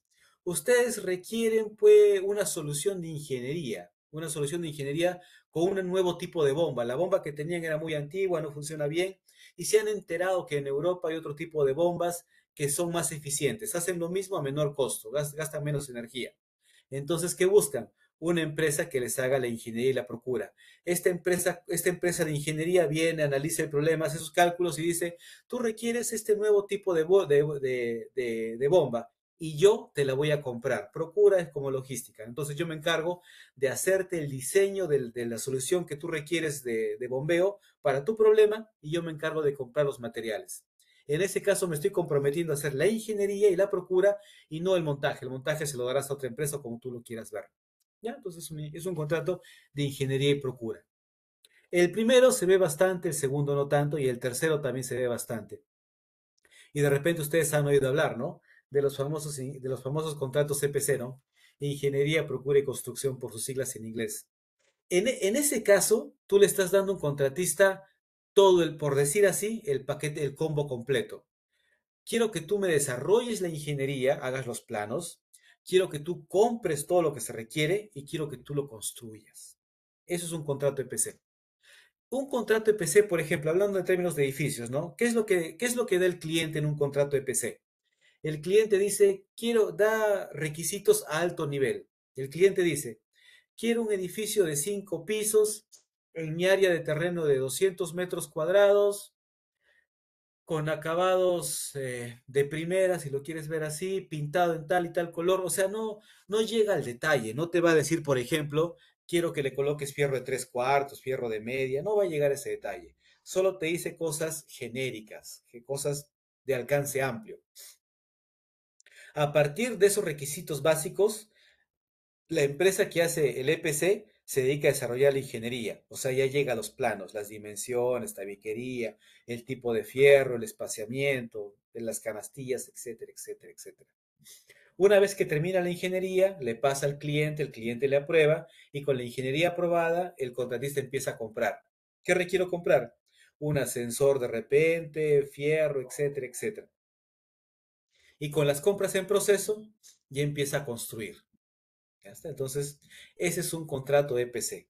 Eso seguramente, no sé si ustedes habrán visto cuando dicen, quiero que construyas un tanque en forma EPC. ¿Qué significa?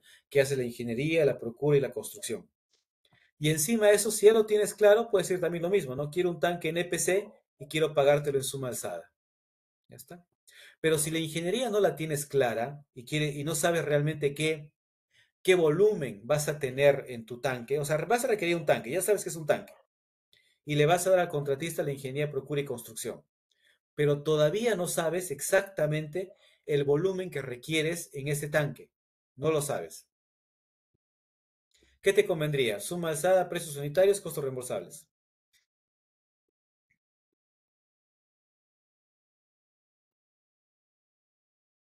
¿Quién me dice?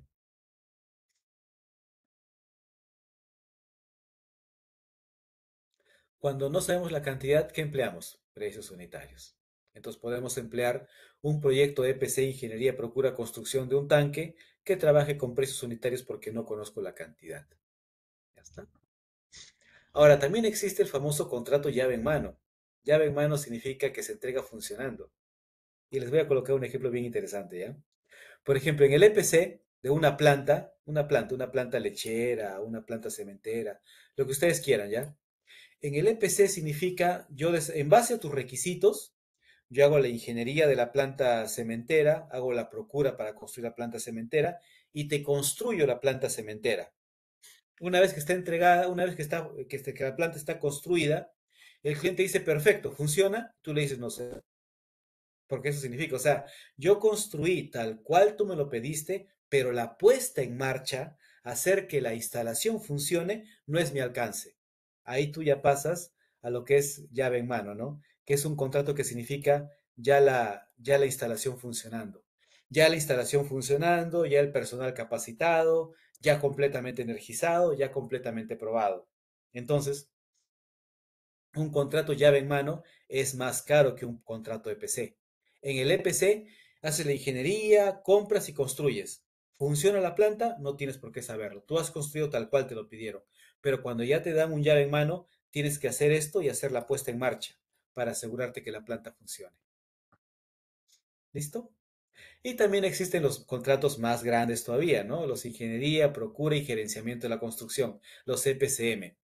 Si ustedes seguramente han oído, ¿no? Cuando se ha construido, por ejemplo, la ampliación de Cerro Verde, o se ha construido Quellaveco, o se está construyendo Zafranal, o Las Bambas, etcétera, esos son gigantescos proyectos EPCMs, en los cuales hay una empresa muy grande que se encarga de hacer la ingeniería, la procura y el gerenciamiento de la construcción, el CM, que se encarga de administrar empresas más pequeñas que posiblemente hagan EPCs. Doy un ejemplo. Por ejemplo, si es que han oído hablar de las empresas Bechtel, Fluor, son aquellas que se encargan de gerenciar, controlar todo el proyecto y administrar cómo empresas contratistas más pequeñas ejecutan pedacitos de la obra. Por ejemplo, lo que estamos hablando del EPC del tanque, ¿no? El tanque es una parte de la obra, pero no es toda la obra. ¿Quién se encarga de administrar, de supervisar al EPC? El EPCM, Bechtel, Fluor, por ejemplo, ¿no? Y hay una variedad, y seguimos abriendo el abanico de posibilidades, ¿no? También existen los contratos BBO, que significa, por sus siglas en inglés, comprar, construir y operar. En el caso del EPC, solamente llegas a construir. En este caso, puedes operar inclusive. Por ejemplo, imagínate que como contratista te dicen, quiero que construyas el grifo en la mina. Entonces, y puede ser un EPC. Haz la ingeniería, la procura y la construcción y construye el grifo. Entonces tú como contratista, ¿qué dices? Perfecto, acá está su grifo construido, págame y me voy. Pero la minera te dice algo interesante. Quiero que me hagas la ingeniería, la procura, la construcción y te doy la concesión del grifo. Lo vas a administrar durante 10 años y tú eres el único que vas a vender combustible a los equipos dentro de la mina. Lo que ganes, para ti. Ya está. Es otra forma. En este caso, compras, construyes y operas. Hasta eso se puede llegar. Ahora, quiero ver quién se da cuenta. Por ejemplo, vamos a hablar de un grifo en ciudad, ¿ya? Un grifo en ciudad. Justo con esto, porque me da, o sea, al final iniciamos con el tema de riesgos y quiero regresar al tema de riesgos. Al final todo es un juego de riesgos. Los riesgos se cobran o con los riesgos se gana. Dos escenarios. Ustedes son los contratistas.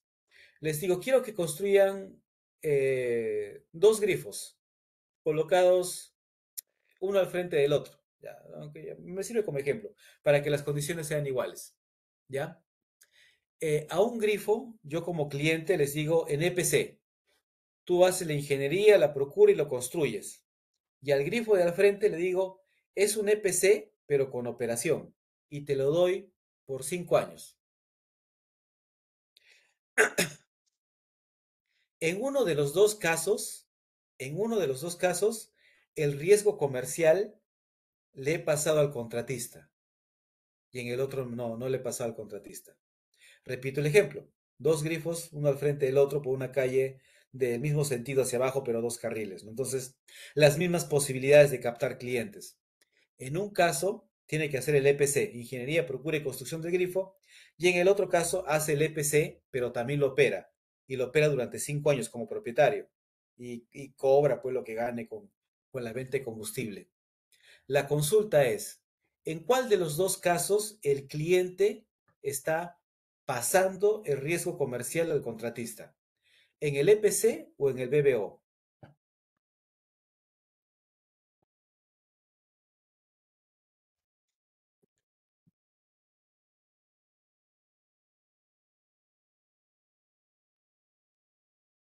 ¿Me dicen? ¿Puedes repetir de nuevo la pregunta? Muchas gracias, muchas gracias. Les estaba diciendo, ¿no? De que el EPC es que le haga la ingeniería, la procura y la construcción de un grifo. Y en el otro escenario es la ingeniería, la procura, la construcción y la operación del grifo durante 5 años. Y el que opere el grifo durante 5 años, la ganancia es para él. Pero esos son los constructores. Yo soy el cliente. Yo soy el que pongo la plata, en principio, para ambos escenarios. ¿Dónde, ¿Dónde le estoy pasando el riesgo comercial al contratista? ¿En el EPC o en el BBO?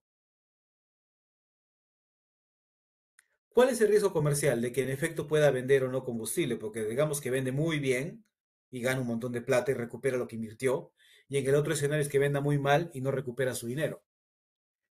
¿Cuándo es que el cliente le pasa al contratista el riesgo comercial? ¿En el EPC o en el BBO? El BBO. Exacto, ahí está, así es. También te la juegas. Por ejemplo, miren, acá les coloco un ejemplo que ustedes conocen de su día a día. Ustedes saben que en algunas carreteras, en Arequipa también, bueno, en el Perú, en algunos sitios funciona, ¿no? El tema de las concesiones, ¿no? O sea, de que hay una garita que en algunos puntos está cobrando un peaje, ¿cierto? Y dicen, esa carretera está concesionada. En algunos casos, no en todos, ¿qué significa? Que cuando se hizo el contrato con esa empresa constructora, digamos que lo hicieron con un contrato BBO. Agarra tu empresa constructora, construye, compra, construye y opéralo. Ten la concesión durante 10 años. Eso significa que el Estado no le va a pagar a la constructora por hacer la carretera, no. Sino tú construye la carretera, durante 10 años es tuya, lo que tú cobres por peajes es para ti. Entonces el riesgo comercial está con la constructora. Si pasan muchos carros, se forra, gana un montón de dinero. Si pasan pocos carros, durante 10 años pierde dinero. Ese riesgo comercial. Entonces, se dan cuenta la cantidad de formas. Y esto lo he puesto bastante resumido porque realmente el abanico se abre un montón. Se abre un montón. Ya está. Y todas estas formas que hemos comentado ahorita, de formas de entregar el contrato, también tienen que juntarse con la forma de pagarlo, ¿no? Lo voy a pagar con suma alzada, precios unitarios, por tiempo y materiales, por costos reembolsables, ¿no? Por ahí, bueno, ahora para comentarles un poquito, para cerrar el ciclo con el tema de las formas de pago. El caso de tiempo y materiales es cuando tú haces un contrato en el cual no comprometes rendimiento, solamente comprometes precio. O sea, por ejemplo, tú para hacer un trabajo con tu cliente como contratista, le colocas los recursos a disposición. Para hacer la excavación, señor cliente, ¿qué requiere usted? Una excavadora, acá está la excavadora. Para hacer la excavación, ¿qué requiere usted? 3 peones, acá están los 3 peones. Y tú le colocas un precio por día de los recursos. La excavadora $100 y cada uno de los peones $10. Si ese día la excavadora y los peones no trabajaron, a ti no te interesa, porque tú cobras por disponibilidad de recursos. Y quien se encarga de hacer que produzcan es el cliente, no eres tú.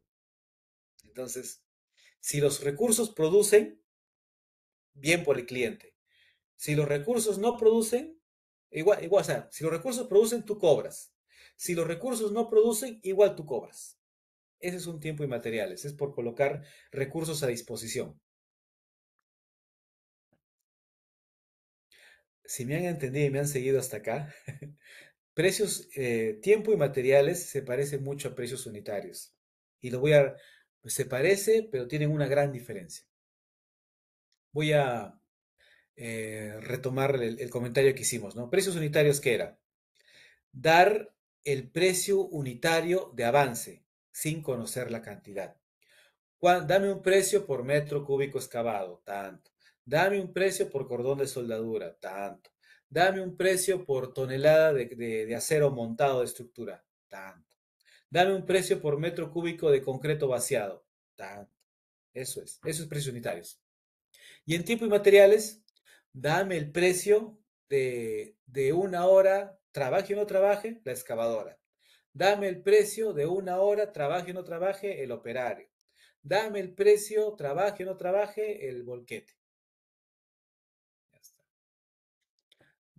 Ahora, dicho eso, ustedes como contratistas, como ejecutores, les digo, quiero que me construyan, quiero construir esta casa y tengo dos modalidades para pagarles a ustedes. Les puedo pagar para que me construyan la casa a precios unitarios o les puedo pagar para que me construyan la casa a tiempo y materiales. ¿Qué contrato escogerían ustedes para trabajar conmigo? ¿Cómo quisieran hacerlo? ¿A precios unitarios o a tiempo y materiales?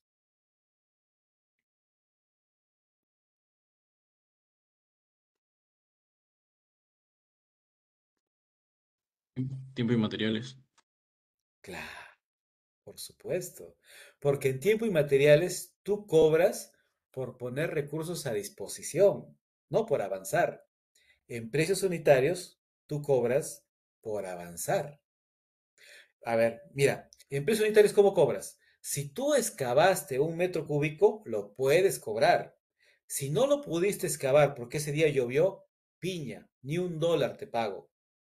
Pero la otra excavadora trabajaba por tiempo y materiales. La excavadora estuvo parada, no pudo trabajar porque llovía, pero era por tiempo y materiales. Si la excavadora estaba a disposición, tú la cobras. Entonces, un contrato a tiempo y materiales como contratista te conviene más que un contrato a precios unitarios. Y realmente la conveniencia va en ese sentido, ¿ya? Como lo hemos puesto acá, a ver, voy a marcar. El que menos te conviene como contratista, es suma alzada. Luego, el siguiente que menos te conviene es precios unitarios. Ya te empieza a convenir más tiempo y materiales y te recontraconviene trabajar a costos reembolsables, porque en costos reembolsables, todo aquello que gastes en materiales, personal, permisos, lo que sea, el cliente te lo tiene que reconocer.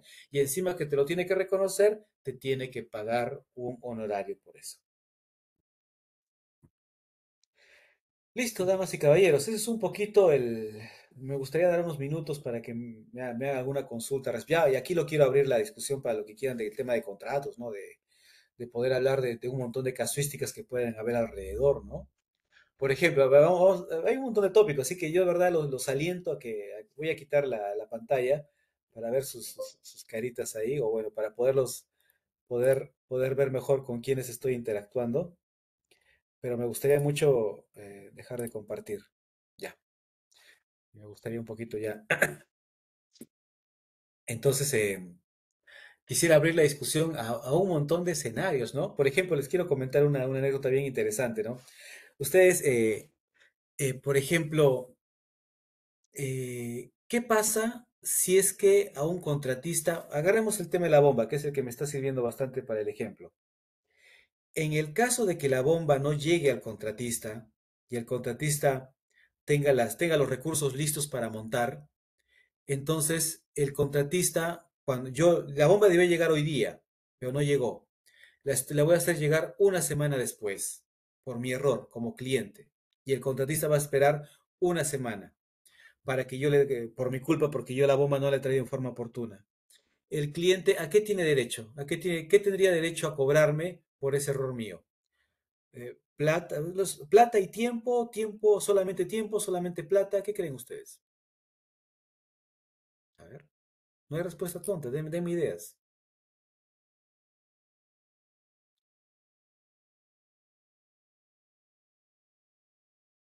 ¿Aló? ¿Tendría que ver el porcentaje de responsabilidades?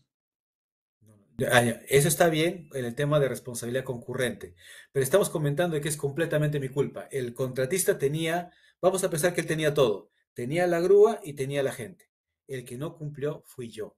Tenía que traer la bomba hoy día y lamentablemente no la tengo, la voy a traer una semana después. Entonces el contratista va a verse impactado en dos cosas.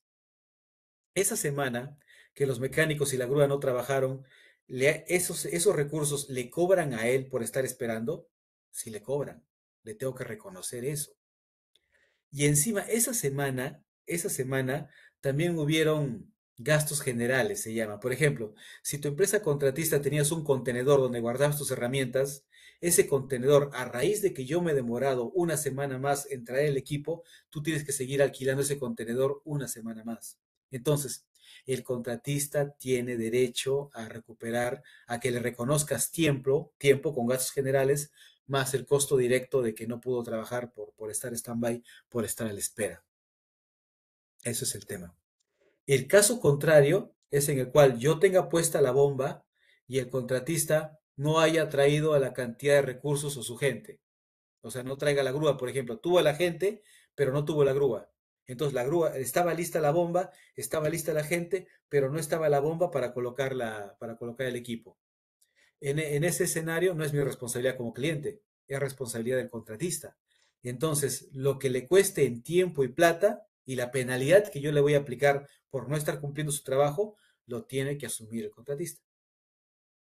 Ya está, son los dos escenarios. Pero hay un tercer escenario donde solamente se reconoce tiempo y no se reconoce plata.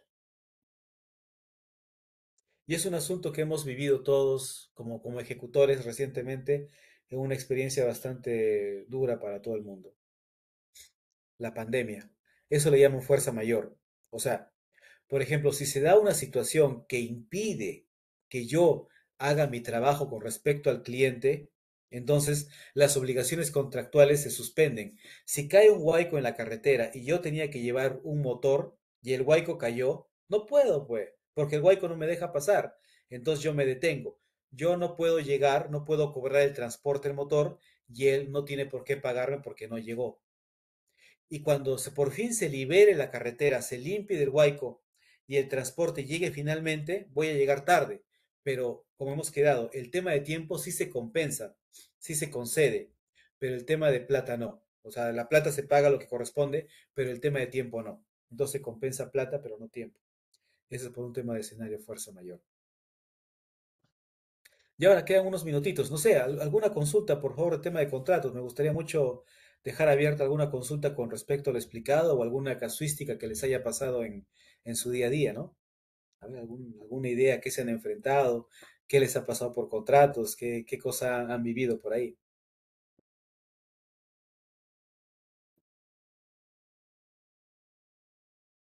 ¿Alguien? Una consulta con respecto a los conceptos anteriores, los ejemplos, los dos primeros, ¿aplicaría el concepto de lucro cesante en ambos casos? Dime, por ejemplo, en cuál, a ver, dime, ¿cuál En ejemplito el quieres que saber? uno que tenía toda la responsabilidad de usted de que no había traído la bomba, y el otro era en el caso de que no había traído el equipo necesario para la instalación de la bomba.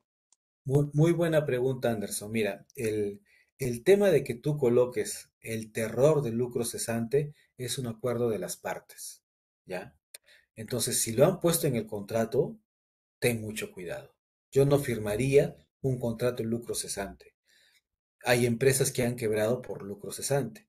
Mi error es no haber traído la bomba. Entonces, te pago una bomba nueva. Y el cliente te dice, no, como no llegó la bomba, yo no pude producir 2 días de la mina. Y lucro cesante de que la mina no trabaje 2 días, por lo baratito, 10 millones de dólares. Mucho más caro que la bomba. Entonces, como primer consejo con respecto a eso que sí, o sea, alguna vez me ha pasado, yo como contratista miro lucro cesante, ni a balas firmo ese contrato. Muy peligroso, muy peligroso. Normalmente la recomendación es la siguiente, ¿ya? Si alguna vez te pasa esto, ¿no? O sea, negociar el contrato y decir, mira, si cometo el peor error del mundo, mi responsabilidad económica llega 10, 20, 30% del contrato, del monto del contrato. Si el contrato era $100,000, te compenso con penalidad hasta $30,000 y me voy apenado con vergüenza por mi error. Ya está, pero hasta ahí. O al 100% algunos contratos dicen, ¿no? Tú cometiste el error y me pagas de compensación el monto total del contrato. No lo sé, depende de cada negociación. Pero hasta ahí, o sea, normalmente la práctica sana es que la penalización llegue como máximo, como tope, al monto de tu contrato. Barbaridades como lucro cesante, yo no firmaría y recomiendo no firmar porque puedes quebrar a tu empresa por lucro cesante, ¿no? Por una bomba, es una bomba, ¿no? Pero la bomba paralizó la mina, pues. Ahora paga que la empresa desembolse lo que la mina dejó de percibir por no trabajar un día, pues, ¿no? Muy difícil, muy difícil. Sí, o sea, ya, en resumen es eso. El lucro cesante lo puedes invocar en el contrato y tenga mucho cuidado de que aparezca el lucro cesante, ¿no? Es muy peligroso. ¿Otra consulta? O comentario o anécdota, ¿no?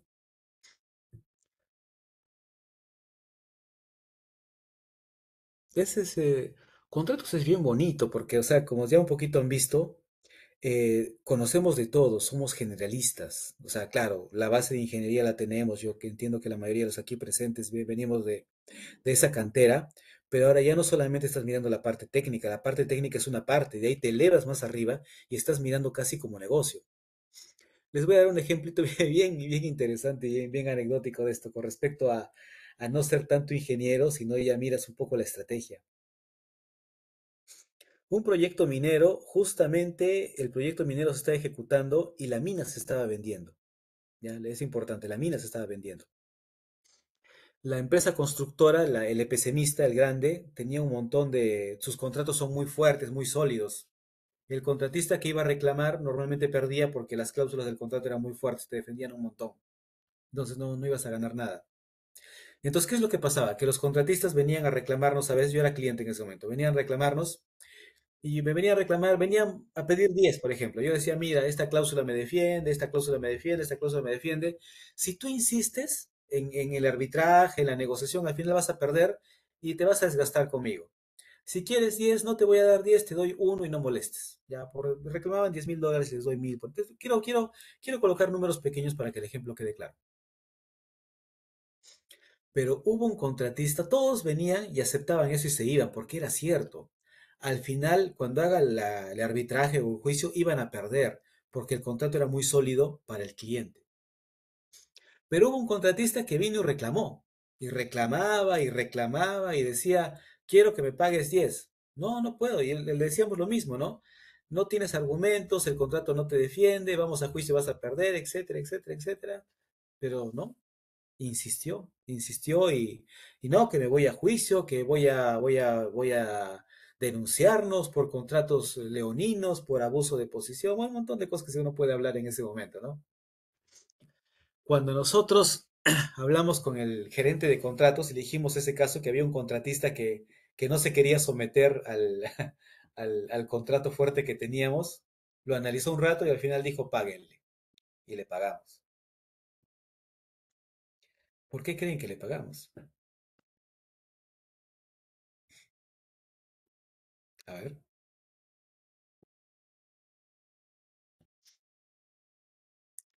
Mire, esto no es ingeniería, es sentido común, es astucia. Imagínense ustedes que hay dos casas, es que son igualitas, ¿ya? Casi igualitas, dos casas igualitas, una al lado de la otra. Las dos cuestan $500.000, pero una tiene juicio y la otra no. ¿Cuál comprarían?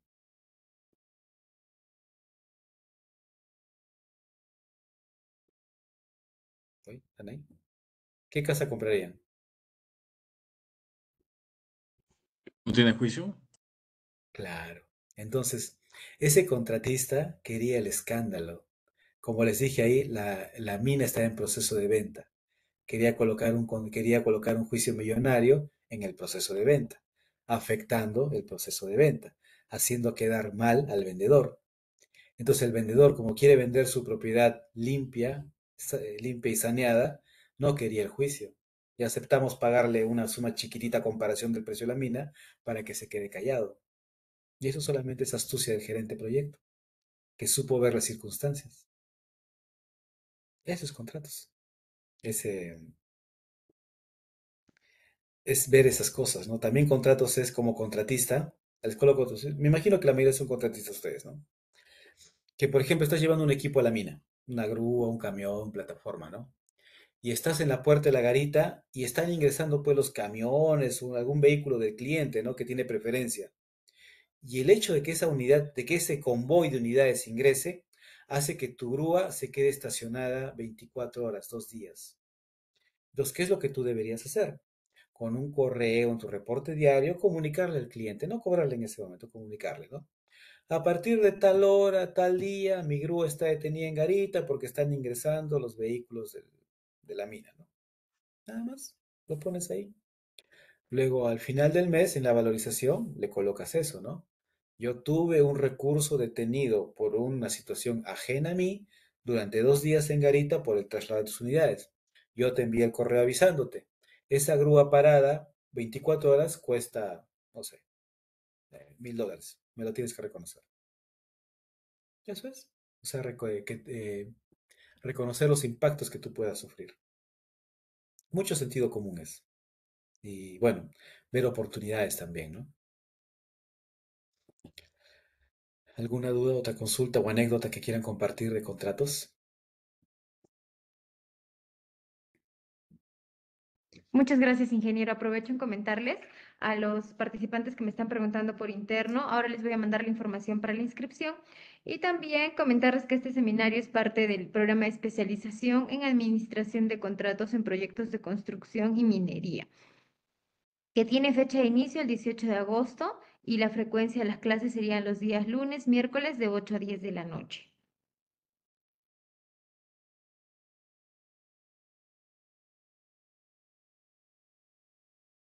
Perfecto, ingeniero. Nadie más. No tenemos más preguntas. Le agradecemos, ingeniero, y también a los participantes por la asistencia de esta noche. Gracias y los esperamos en clases. Que tengan buenas noches todos. Muchas gracias. Muchas gracias.